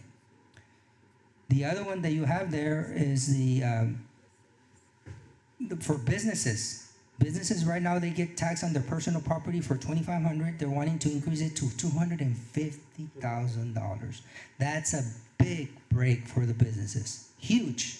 I've never seen it that large. So that's good. And then you have what I explained to our superintendent. They reduce our charge money, and it looks like if it's moving, that they're gonna give us some of that money back. So those are all I know there was a bunch of bills, but these are all the bills that we are concentrating in. We're gonna go to staffing formula real quick. Staffing formula is driven by peak enrollment. Peak enrollment, not just the enrollment, but whenever they have the highest enrollment at any point in time during the year, that's what's gonna determine their staffing. Okay, so just so we can get acquainted with what we have here, is Eagle Pass High School is a campus in the whole district that has the most students. That's why I highlighted it. And then you have Seguin is a campus that has the lowest student, that one in Kirshner. They're at the bottom, 299 kids and 109, very few kids. And then you have Armando Serna, that's the elementary that has the most peak enrollment for this year. Just so we can get acquainted. We're looking at our enrollment here. Mr. Morris Lipson, you see there? It has 24-25 peak enrollment, and then he has a previous year. See how consistent it is. It's not really fluctuating a lot. It's basically the same. So for everybody to understand, our peak enrollment is not going any wild directions. This report comes from PIMS too. Mr. Jesse Montalvo provides me this complex computation. This is by grade level on the next page. You want to know, okay, I want to know it by grade level. I want to know what are the grade levels and so forth. You have it there. This also comes from PIMS. They do a very good job in giving me the reports that I need. This is our list of the buildings, square footage, because we use for our staffing formula square footage. And I highlighted some of the campuses. We don't just tell campuses, this is your staff. We use square footage and enrollment to determine that. We use data. Comparability, a lot of times we discuss what comparability is, and somebody's moving teachers left and right, and some people are complaining, why are you doing it? And you hear that word comparability. We have to be comparable. That's a federal requirement. We don't have a choice. And there you see the ones that are highlighted. They look at the lowest cost per student, and then you do the formula that I have there on top, and then you have the ceiling and the floor. And they have, all the campuses have to fall within that. And if they don't, we have to move teachers. Remember I told you, the budget, 82% is salaries. And we have to do what we have to do. Since I've been here, we've been comparable every year. And this year I worked with Mr. Rene Martinez. We had to do some things in here and there, but we were able to finalize it and get it done at the end. So those are all the campuses. That way you can see what their cost per enrollment is. This is powerful information because, hey, this is the cost per enrollment for this campus. This is the cost per enrollment for this other campus. And it's not an exact science, it's just a formula. They group the two high schools together. We do the comparability and then we group the two high schools and we have to submit it like this. I give it to Mr. Martinez to submit it in the format that's required. So the two that are looked side by side are the two high schools and they have to be comparable and they are comparable. And then they do the two junior highs, they are comparable. And then they do all the other elementaries in early childhood centers and we have to be comparable.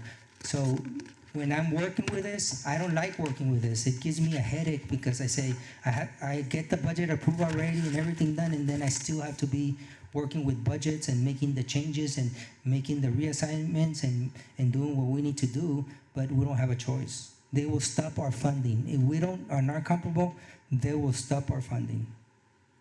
These are the ones that are exempt. DAP is exempt. So you can look at the cost per student in DAP. When the other ones are 7,000, 8,000, DAP is 46,000. Look at the cost for Kirshner. It's way over. That's a school that if you would close it down, you would save more money and redistribute the kids because you have very few kids. This is a spreadsheet. If you want to, sometimes they call you and they say, hey, my teacher to student ratio is very high. We have so many kids in our classroom or whatever. I highlighted Eagle Pass High School there, and you see Eagle Pass High School is highlighted, and then CC Win below. In art, they're 21-1, and CC Win is a 20-1. Those are very good ratios, right, Mr. Garcia? Those are very good ratios because their ratio should be between 25 and 30. And then this is this year. And then we're gonna go to the next slide. Let's look at the other subject area, which is English. I know we get calls in English. I have so many kids in my classroom. Eagle Pass High School had 22. CC Win had 22.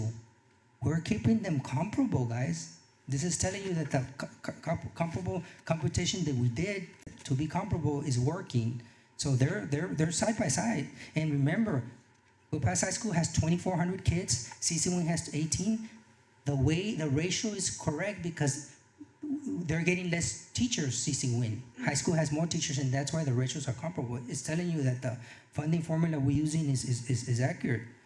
Look, math, core area, 21-1, almost 21-1 CC Win. You can't get better ratios than that. And then you go to science. You see Eagle Pass High School is a little higher than CC Win. We did the adjustment. And I know Mr. Diaz looked at me when I did the adjustment, when we did the staffing, right, Mr. Costilla? We reduced already a teacher from CC Win and we gave it to Eagle Pass High School. We already made an adjustment because this is data that tells us, and that way when we make the adjustment, they'll be very comparable.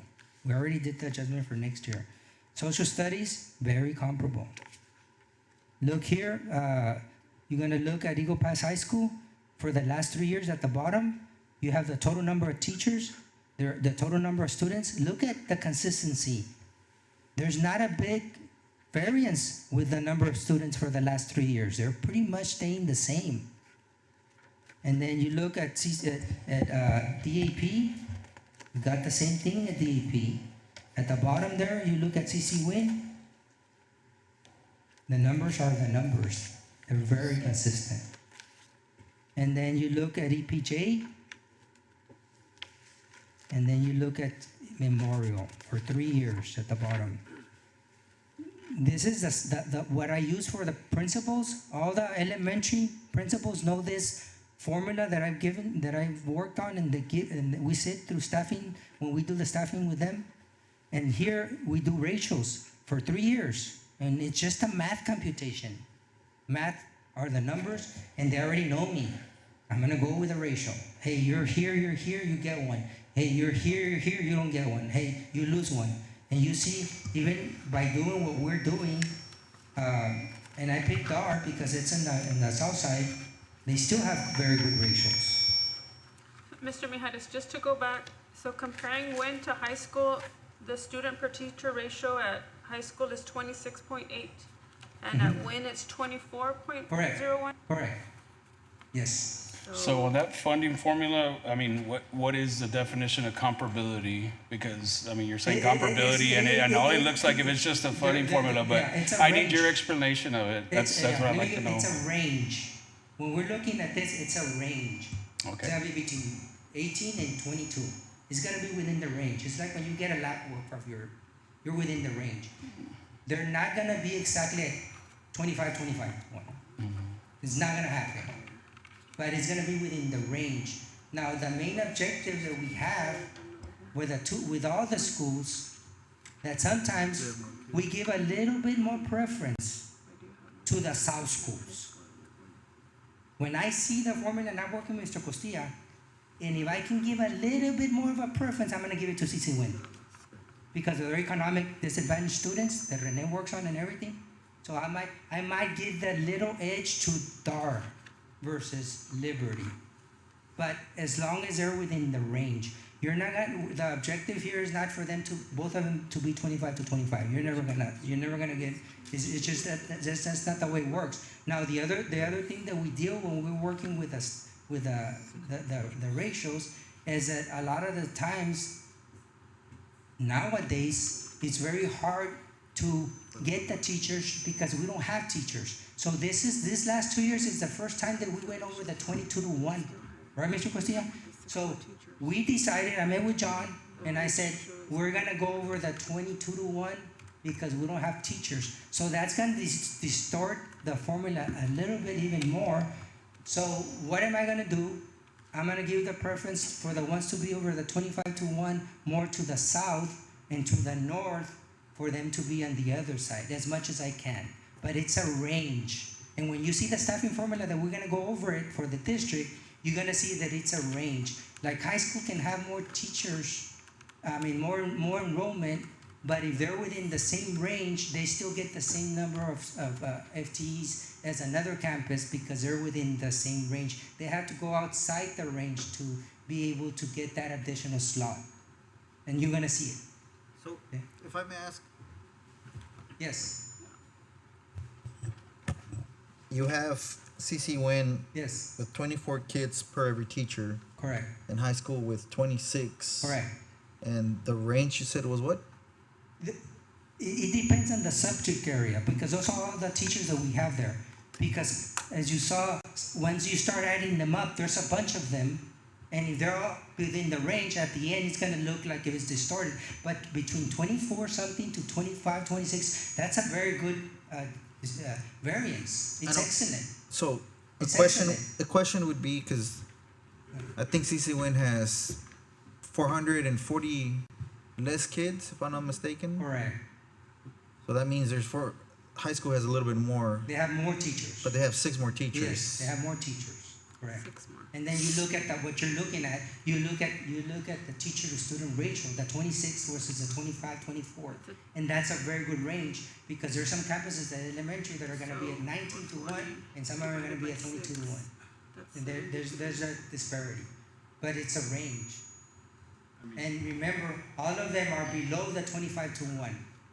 All of them are below the 25 to 1. Most of the ratios that I showed you, and there our staffing formula says that the secondary, that it should be between 25 and 30. So we have a lot of room at both schools. That's the way you look at it too, that we have a lot of room. I took away an English teacher from Eagle Pass High School. Mr. Huerta went and talked to me, and he said, well, I think I'm going to need the teacher that you took away and this and that. I said, okay, I'll give you the teacher, but when the numbers come in, you have to justify it with the numbers. So we gave him the teacher, right, Mr. Costilla? But when the numbers come in, we're going to look at to make sure that we can justify it within the range. But Eagle Pass High School, I mean, CC Win is always going to have more than Eagle Pass High School, because they get special funding from the federal government. They get more staffing because of their economic disadvantage. So they get more staff as it is. Because Eagle Pass High School doesn't qualify for it. That's something that you need to elaborate on so that we can understand. Yes. I think that's the factor that's missing, because based on the numbers, and the numbers are very I obvious. think the numbers are excellent. 26 to 24, I'm sure they're that there's excellent. a formula, but if you can later elaborate for us. Yes, so I that- think 26 compared to 24 is excellent. Because based on these numbers, It's high excellent. school just has 6 more teachers. Correct. And to 8 more teachers for the additional 440 students. But that when the you campus look at has. that spreadsheet that I showed you, that we looked at all of them, the ratios are very good. We just went through them. That number is coming from that spreadsheet. So the ratios that Eagle Pass High School We'll has trust are you, Mr. excellent. Mijares, if you can just elaborate later. Yes. Mira, let me show you. That's all right. You can continue. They're excellent rates. This is a spreadsheet that I showed you. And Mr. Well, Mijares, I know, We can look at it later. Yeah. Mr. Mijares, I know you got your numbers correct and all that, but, Yes. you know, being a former classroom teacher, being a former classroom teacher, and, you know, it's difficult. Right. Up to 30 kids, Right. 25, And they don't you know, have- so, and it, you know, it's very tough. And the subject matter does depend on, you know, on all that, but, you know, I know numbers are something, but in reality, you know, we're in the education business, and Right. and being, you know, when you're stuffing them with 29, 30 kids, now we're looking, you know, as a teacher, that's extremely difficult, Yes. And then we have to look at the funding. right? Correct. If you're gonna be going outside the funding formula, you have to have the money to pay for it. Right. And I That's think a- that's that's what another- we're another lacking thing. here. So Huh? I think that's what we're lacking here. Yeah. So if later you can just give Yes. us that information, Yes. I'm sure that there's a perfect formula Yes. that we are not. I mean, it's a grasping. spreadsheet. It's a spreadsheet that you have here. Thank you, Mr. I mean, when you look at all of them, the ratios are pretty comparable. And when you look at the report that we filed to the federal government, it's comparable. I mean, Now, just to clarify something, because, you know, I think you know, when I was a principal, just to clarify something, I used to be a principal at Glass. Okay, I would get just an example, $30,000 more than Liberty. So I would be able to spend $30,000 more in teacher supplies than Liberty, because Liberty is richer. I mean, and the more economic disadvantaged you are, the more federal money you get. Okay? Eagle Pass High School is richer than CC Wynn. CC Wynn sometimes even has money that they don't spend. Okay? So if, for example, I give a counselor to Eagle Pass High School, okay, just as an example, they're not going to be able to fund that slot because they're richer. Because I pay counselors out of state comp and Title I. And those monies get distributed per allocation because of the poverty level. Okay? And what's going to happen is that the Eagle Pass High School is not going to have any money for tutorial because it's Title I money. You know, and that's the difference.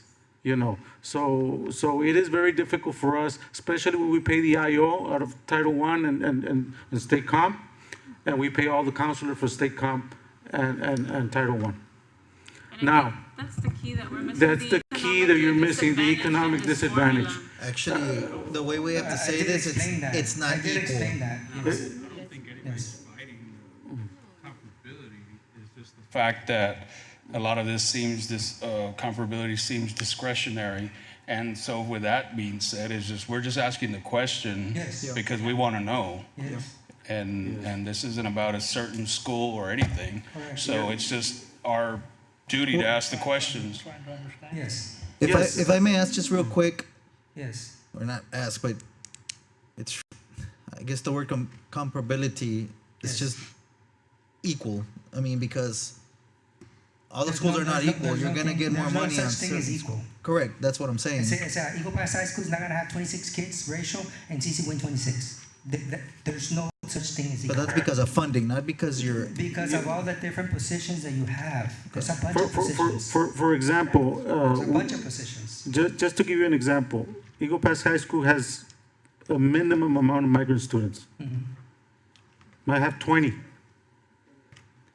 CC Win is going to have 100 something migrant. So what happens? CC Win gets Funding. a clerk for those migrants because they have the money. Because those migrant students are generating money for us to pay for a counselor clerk. If I may say, 24 versus 26 is an excellent comparable. They're I just- comparable. I do agree with. They're not, a major deviation would be 35 and 22. And I don't think we're, I mean, you know, it's saying just that an that's wrong, the 26 and 24. Yeah, it's an I- excellent. Hold on. Yeah, it's telling you that the funding formula is doing the job. I think what Chris is saying is what we kind of, because I don't think we've ever really gone No, into this. Into the formula. Yeah, and I didn't even know. Yeah, what we use a this is. formula. We I use a believe formula. that to us, that comparability is misleading, and that's why we're, Yes, the yes, word it is. comparability Because it doesn't mean that they're equal. Not that your formula You're is not, yeah. misleading, Yes. the word. Yes, and so it that's is. why we're asking. And Yes, but 26 to 24 is excellent. No, it is excellent, but to understand comparability is very complicated.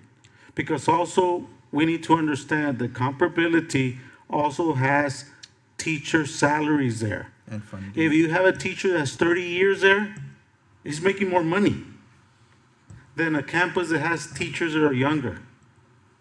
So it's a very complex formula.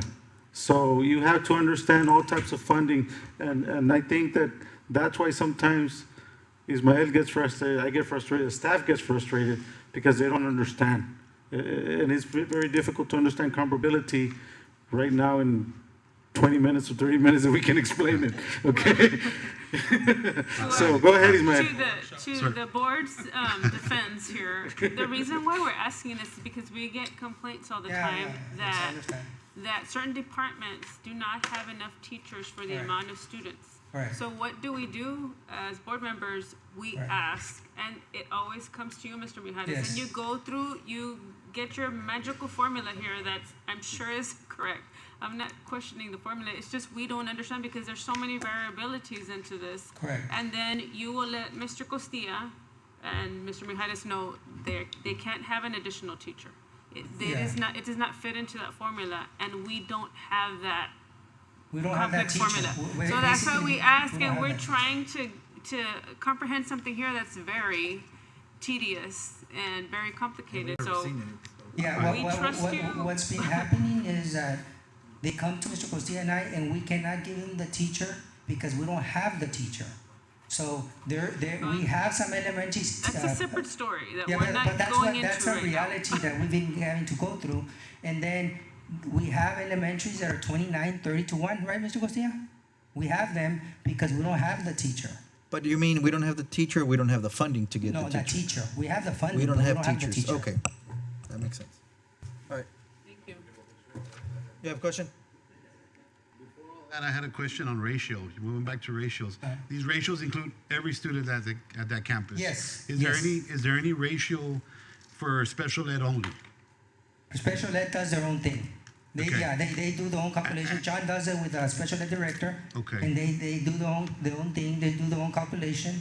And then if they need more staff, they come to me, but they have to show me the data. Is there any? Yeah. Yeah, I was going to ask. Is there any Yeah. data that shows because, Yes. as you said, the south side and the north side, the poor school and the rich Right. school, and there's more special ed kids coming into the rich school, Eagle Pass High School. Yes. So they're graduating, I think, 7 this year and Yes. accepting 20.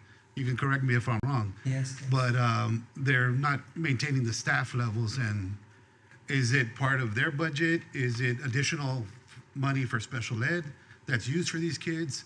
What are the ratios? And we have to be careful with that because it's also very dangerous at that size of a high school kid with special ed. So Right. that's something that really needs to be looked into. Correct. Yes, and they monitor that. Yes, every time, and I used to be in charge of special ed, I have a spreadsheet and a teacher by number of students in a unit, by number of adult, like aides and teachers. And sometimes when that happens, like for example, if all of a sudden we're gonna have 20 extra kids in Eagle Pass High School, we're going to have to add another teacher. There's no way about it. For example, right now we're having an issue at the elementaries. I'm adding another teacher elementary. But the numbers merit, we have to have, because it, like you say, it's unsafe. If there's 20 extra, for example, if we look at our numbers and we're at capacity and we get 20 extra students, we're gonna have to get a teacher, forcefully. I believe some of those transfers are coming from CC Win, so wouldn't it make more sense to leave them at CC Win where they can Yes. qualify for more funding? Yes. And what we do with special ed is that we don't call the life skills a special ed for Eagle Pass High School. It's not an Eagle Pass High School life skills unit. It is a district unit. So we look at the numbers. Once they enroll, we say there's no more capacity at Eagle Pass High School. We're gonna have to send them to CC Win. Okay. ¿Me entiendes? A veces the parents are upset because to otro, but there's no more capacity at Eagle Pass High School. No, I'm not doing it for parents, it's more Yeah. like for the numbers and Yes, the safety of the kids. and the safety, exactly. So what happens is we meet with the parent, you know what, there's no room right now. If there's room later, then we'll accommodate you. It's a lot easier for us to accommodate in the elementaries because I have 10 units. But at Eagle Pass High School and CC Wayne, I only have, I believe, 2 in each. I believe there's 3 at high school. It might be Three. 3 at each. We have 3 in each, so it's a lot more, it's more complicated there. Yeah. And then what happens also is that many of those students qualify to be, go to school until they're 21. So that even makes those numbers even bigger, okay? Because if they qualify because of their condition, so those are things that and that's something we do, and it's something that we do very unique here at Eagle Pass ISD. We don't exit the kids at 18 like a lot of the districts do. If there's a need for the child to stay till they're 21, sometimes they're even 22, depends on their September date, we do leave them with us, so we can give them the extra service. Thank you. Next page, 157. There, some of that ratio is gonna be a little bit better for Eagle Pass High School because Eagle Pass High School will not be losing the English teacher. CC Wing will be losing 2 teachers. We already took the science, Mr. Costilla, on that one, right? And we already took out the English. So once we do those, that ratio is gonna even get closer, but it's not, we're never gonna have every campus be at the same ratio. When you look at my staffing formula, there's not a single campus that has the same ratio. when you compare them. But this should help. So high school should be going up, and CC Win will be going down to teachers. Memorial, EPJ, you have the changes there that we're proposing, and then Memorial, those are the other changes, and then Secomine. So we're looking at doing away with 10 teachers for next year. And again, if the enrollment materializes for any of these campuses, they don't lose a teacher. This is what we're doing for planning purposes. If the principal at the beginning of the year comes to me and tells me, Mr. Mijares, this is what I have, then we erase what we have here. Okay, I'm gonna go slowly on this one because this is the meat and potato of the formula. This is the TASB formula.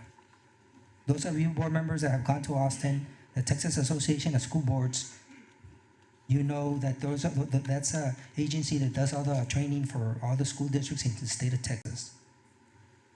I've highlighted there, assistant principals, they suggest, or their staffing formulas has 1 per every 450 students. Counselors, they suggest a lower amount, 1 per 350 students. The staffing formula that EPASD has is exactly like this one. For assistant principal and for counselors, we have exactly the same ratios. So I just want to make sure that when we go to the one we have, that we implement, that it's understood that we're not padding the numbers or anything. We're using the exact same one that TASB has. 450 and 350. This is our staffing formula. Classroom teachers, 22 to 1. 22 to 1 and then 25 to 30. That is the staffing. I know Mr. Tom Gonzalez said 29 is a lot. This is our staffing formula, okay? And this is a formula we've had since I implemented it over 20 years ago. This is what we go by. And then you have elementary PE teacher, 450 to 1. Remember, it's a range. There's can be like on the PE teacher, there can be a campus that has 900 kids. There can be a campus that has 450 kids. They still get 1. They're within the range. I want to make sure we understand that. They're within the range. So just because a campus has 200 more kids than another campus doesn't mean that they get more of an FTE based on the staffing formula. We're going to look at principal secretary. It's a ratio 1 to 1, so they get 1 principal secretary per campus, period. I know there we're not looking at enrollment. We're just going to give you 1 principal secretary per campus, regardless of what your enrollment is. SARS, the same thing. We're going to give you 1. Doesn't matter how many students you have. Now we're going to start with the counselors. Let's go to the right, where it says student to counselor ratio. It has 350 to 1 or 700 to 2. It's a range. So let's look at the first one, Seguin. Seguin only has 299 kids. They don't even make the range between 350 and 699. They don't even make it. But we've decided to keep that campus open. We haven't closed it. So even though the staffing formula doesn't allow it, we still give them the counselor because they need a counselor. They have students. So we make the exception there. They're below the 350, we still give them the counselor. Let's go to the next campus, which is Armando Serna. They have 98% more than Seguin. But they're within the range. They're within the range of 350 and 699. So they get 1 counselor, just the same as Seguin. Even though they have 98% more students, we're not gonna, they have so many more kids than Seguin, let's give them another counselor. No, they just get 1 because it's the range. Okay? And then we go to the next one, CC Win. CC Win only has 1,892 students. They're within the range of 1,750 and 2,100. So they're entitled to what? They're entitled to they're entitled to 5 counselors,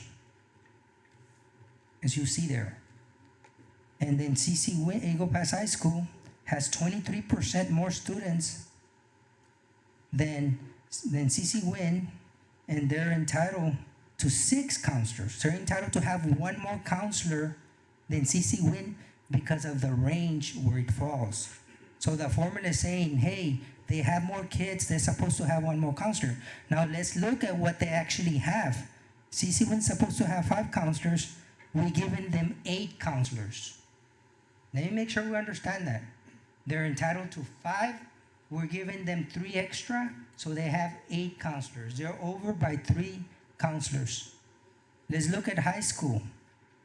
Okay, they're entitled to 6. They're getting 9 counselors. They're getting 3 more counselors than they're supposed to be getting based on the funding formula. Why do we have it like that? Because that's an initiative that we've been able to work with the funding that we have. We've used some of those in state comp. We use some of them in Title I and so forth. Like someone was speaking, we've used other funding to get them as many counselors as we get, but they already have excess counselors. They don't need more counselors. Okay? So that's the counselors portion. Then we're gonna look at the custodians. You saw the square footage that I showed you, and we use that square footage to give the custodians, and all of them are within the square footage requirement. Now we're gonna look at administrators. Let's go to the right again on number 6 to the right, where it says student to campus administrator, 450 to 1 or 900 to 2. Seguin, they have 299. They're below the 450 to 899. They still get 1. Serna, they're at 591. They're within the range of 450 and 89. They get 1, only 1. And the thing here is that Seguin and Serna, even though Serna has almost double the students, they still get the same administrator numbers of FTEs. Then we looked at the other 2 campuses, which is CC Win and Eagle Pass High School, and they're entitled to 5, each of them, because of the range. And that's what they have. They're within that range that CC Win is below it, but we have always given CC Win an extra one. They are getting an extra administrator, but since the structure that we have on the left, it's a team. In order for CC Win to lose 1, we would have to just do away with that position, but we would not add it to Eagle Pass High School because the formula is not saying that they need another administrator. They're within the range. For CC Win to get another administrator, there would have to be over 2,699 students, and they're at 2,300 students. And then we look at number 7, campus 8 ratios, and it's based on campus program needs. We only do that based on the needs. That's what Mr. Barrera was asking on the special ed. On the special ed, we refer that to the special ed director. I don't bring that into my funding formula because that's a lot more specialized. So that's a lot more specialized, so that's why I don't bring it here. I give it back to Mr.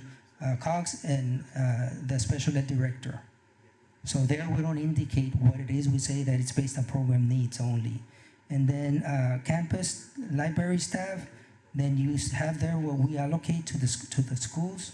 Campus health services, those are the LVNs and the RNs, that's what we use. And then campus peace officers, that's what we started a few years ago, where we have at least a peace officer in every campus. We didn't used to have that, so we updated the funding formula to include what we have with the staffing for the police officers. The next one are the additional requests. This year, we sent that out in February. We gave that to the board members back in February. We did not have that much additional requests this year. It was $1.4 million. We've never had that amount. It's always a little bit more than that. But that's what they submitted, 1.4 million. There you see the breakdown by the campus. by personnel, by budget, and by facilities, which equals a 1.4 million. The next one is, this is something that we've been working on, the coaching stipends. What we did with the coaching stipends, all we did is we rounded as many of the numbers that we could by $500. It's a very minimal increase, but we felt that if you're advertising there, as you see for head baseball coach, we felt that if we put 8,000 instead of 7,500, that the 8,000 would be more attractive, more to the eye, and it would look a little bit better than 7,500. And when you look at all the sports, that's basically what we did. Let's look at football, so you can see how football is gonna look.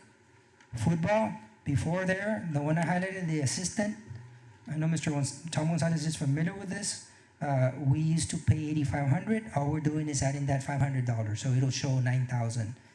So after meeting with Mr. Salinas and Eric Villaseñor, we felt that maybe doing that little incremental increase would make it more attractive. Golf, we do have a change there with golf. I sent to the board members that we added that, and what we did with golf, we just mimicked whatever we had with tennis, which means they have a fall and a spring, and which means this one is not getting a $500 adjustment. It's just gonna be made comparable to tennis, so they would get paid exactly the way the tennis coach is getting paid.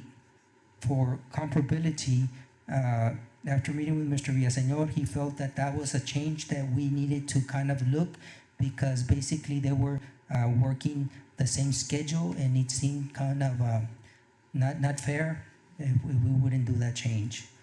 The next one is volleyball, as you see there. Volleyball used to be $7,500. We're going to $8,000. This is the junior highs, changes to the junior highs. Junior highs don't get paid much. However, we did increase theirs by $500 also. The amounts are less. And then you have the cheer, the $500, the same for everybody.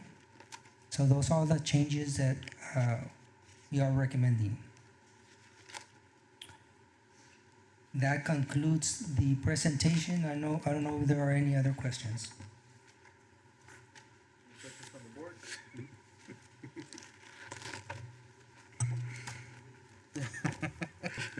Now we're gonna jump to the other booklet.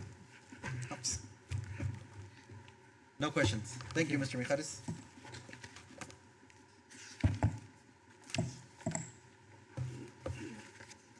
We will now move to district reports and presentations. We will take 1 to 3 together. And we have them on the screen. Any questions from the board? District report. District reports.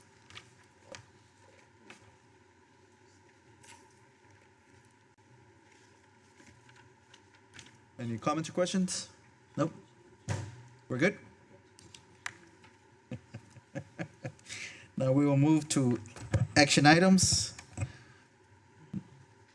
Number 7, consider and take appropriate action on the request to award sealed proposal number 252103 for Eagle Pass High School track parking lot and sidewalk addition, and the board delegates the superintendent or designee the authority to make relegated budgeted purchases of goods or services as per board policy CH and CV, and to amend the budget accordingly to include matters related to this project. Mr. Mijares? Yes, this is a CO, I don't know, we have here Mr. Powell. This is something that we extended the parking lot, I believe. Mr. Powell?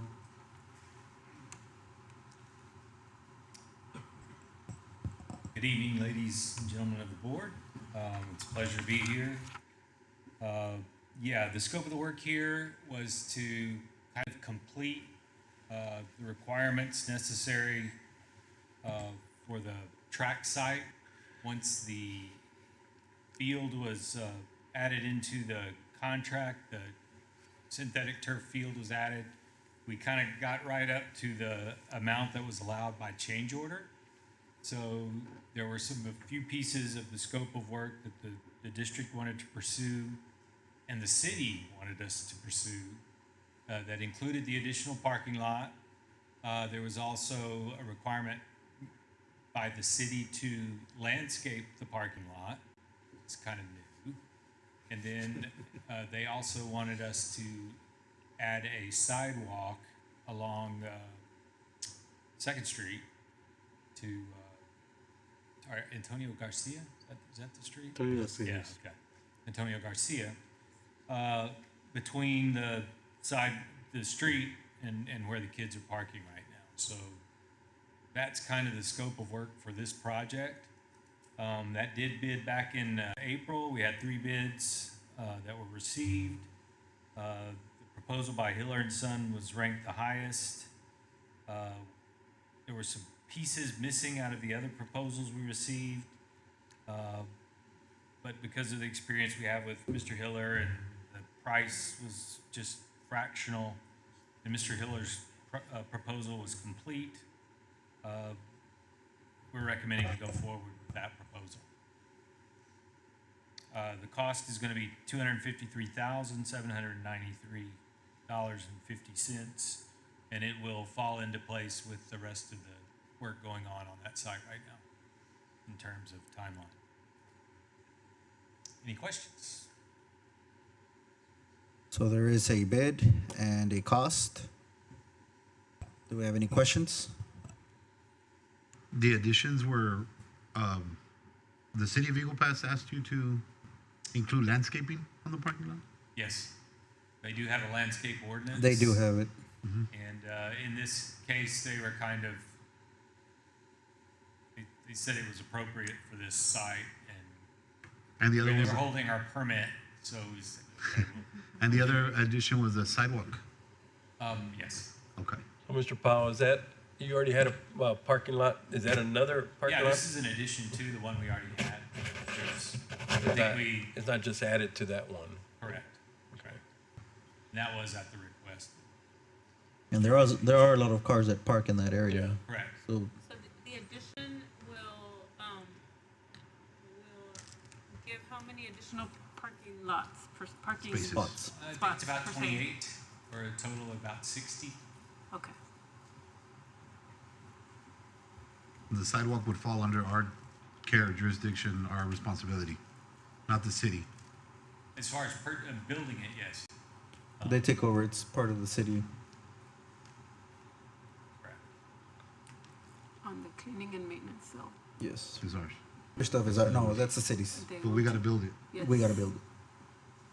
That's like any subdivision. That's the way it goes. Okay. Thank you.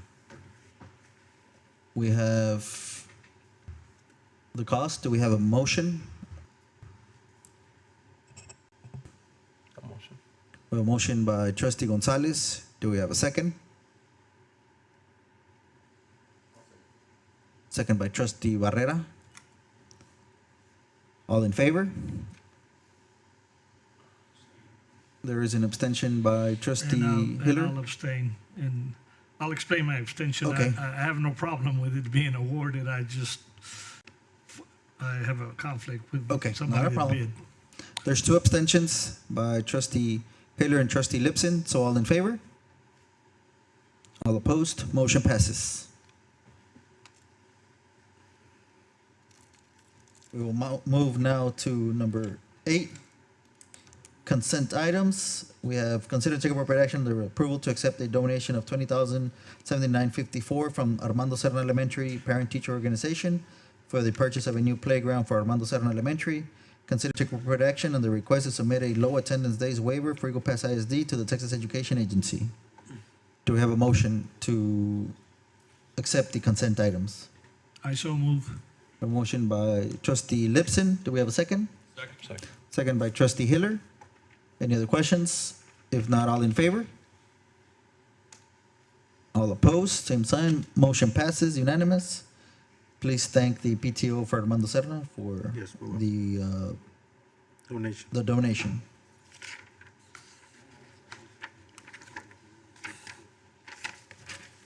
We will now move to item number 9. Closed session. The Board of Trustees of the Eagle Pass Independent School District will convene in closed session as authorized by the Texas Government Code, Chapter 551, to deliberate upon the following matters. Item number 9, number 1, the board will hear the request to hire personnel to fill vacancies pursuant to TGC 551.074.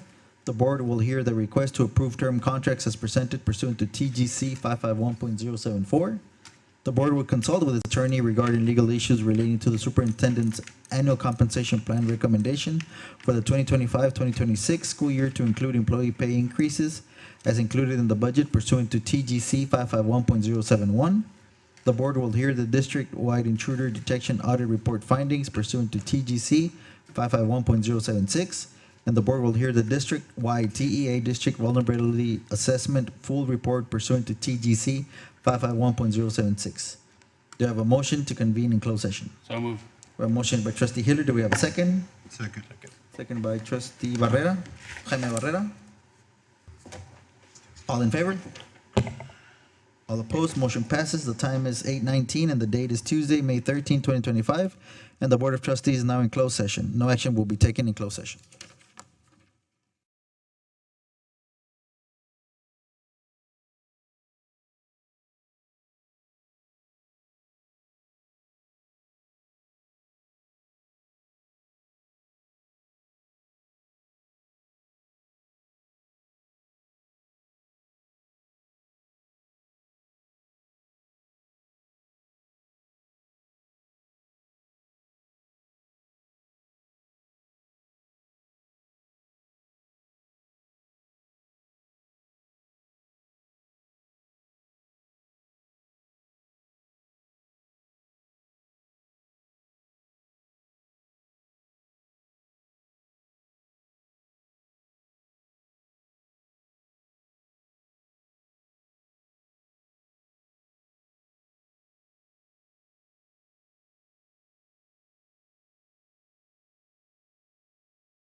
The time is the time is 9:32 p.m. The date, Tuesday, May 13, 2025.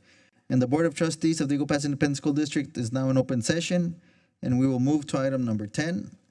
Item number 10, number 1, the board will consider and take appropriate action on the request to hire personnel to fill vacancies pursuant to TGC 551.074. Mr. President, I move to approve the request to hire personnel to fill vacancies pursuant to TGC 551.074. We have a motion by trustee Jaime Barrera. Do we have a second? Second by trustee Gonzalez. Any other questions? If not, all in favor? All opposed? Motion passes unanimous. Number 2, the board will consider and take appropriate action on the request to approve term contracts as presented pursuant to TGC 551.074. Mr. President, I move to approve term contracts as presented pursuant to TGC 551.074. We have a motion by trustee Hiller. Do we have a second? Second by trustee Lipson. Questions? If not, all in favor? All opposed? Motion passes unanimous. And number 3, the board will consider and take appropriate action on the superintendent's annual compensation plan recommendation for the 2025-2026 school year to include employee pay increases as included in the budget pursuant to TGC 551.071. Yes, Mr. President, I recommend the salary increase of $50 local step increase per year for full-time teachers, counselors, librarian, registered nurses with 0 to 4 years experience based on 187 days. $100 local step increase per year for full-time teachers, counselors, librarian, and registered nurses with 5 or more years of experience based on 187 days. $50 local step increase per year for full-time other professionals with 0 or more years experience based on 187 days who completed the 2025 working calendar. I also recommend each employee entitled to benefits should earn an additional 5, 6, or 7-day paid leave days based on the number of months of service required for the position and in accordance with administrative regulations for the 2025-2026 school year as per board policy DEC local. Mr. President, I move to accept the superintendent's annual compensation plan recommendation for the 2025-2026 school year to include employee pay increases as included in the budget. We have a motion by trustee Martinez. Do we have a second? Second by trustee Gonzalez. Questions? If not, all in favor? All opposed? Motion passes unanimous. Now, before we leave, I would just like to explain that this is something that I would like to explain to all teachers and staff that we are waiting for legislative action in Austin. If the legislature passes any type of funding or House bill to appropriate funding for schools, that we will be coming hopefully before July 1st to do a special meeting so that we can take a recommendation for salary increases. And also, it might be that the legislature might go into special session, so it might be lengthy, but I'm kind of hoping that before July 1st, they come to, before July 1st, yes, they come to a consensus and approve something. Very good, thank you. Now we will move to 11, correspondence and information. Mr. Mijares.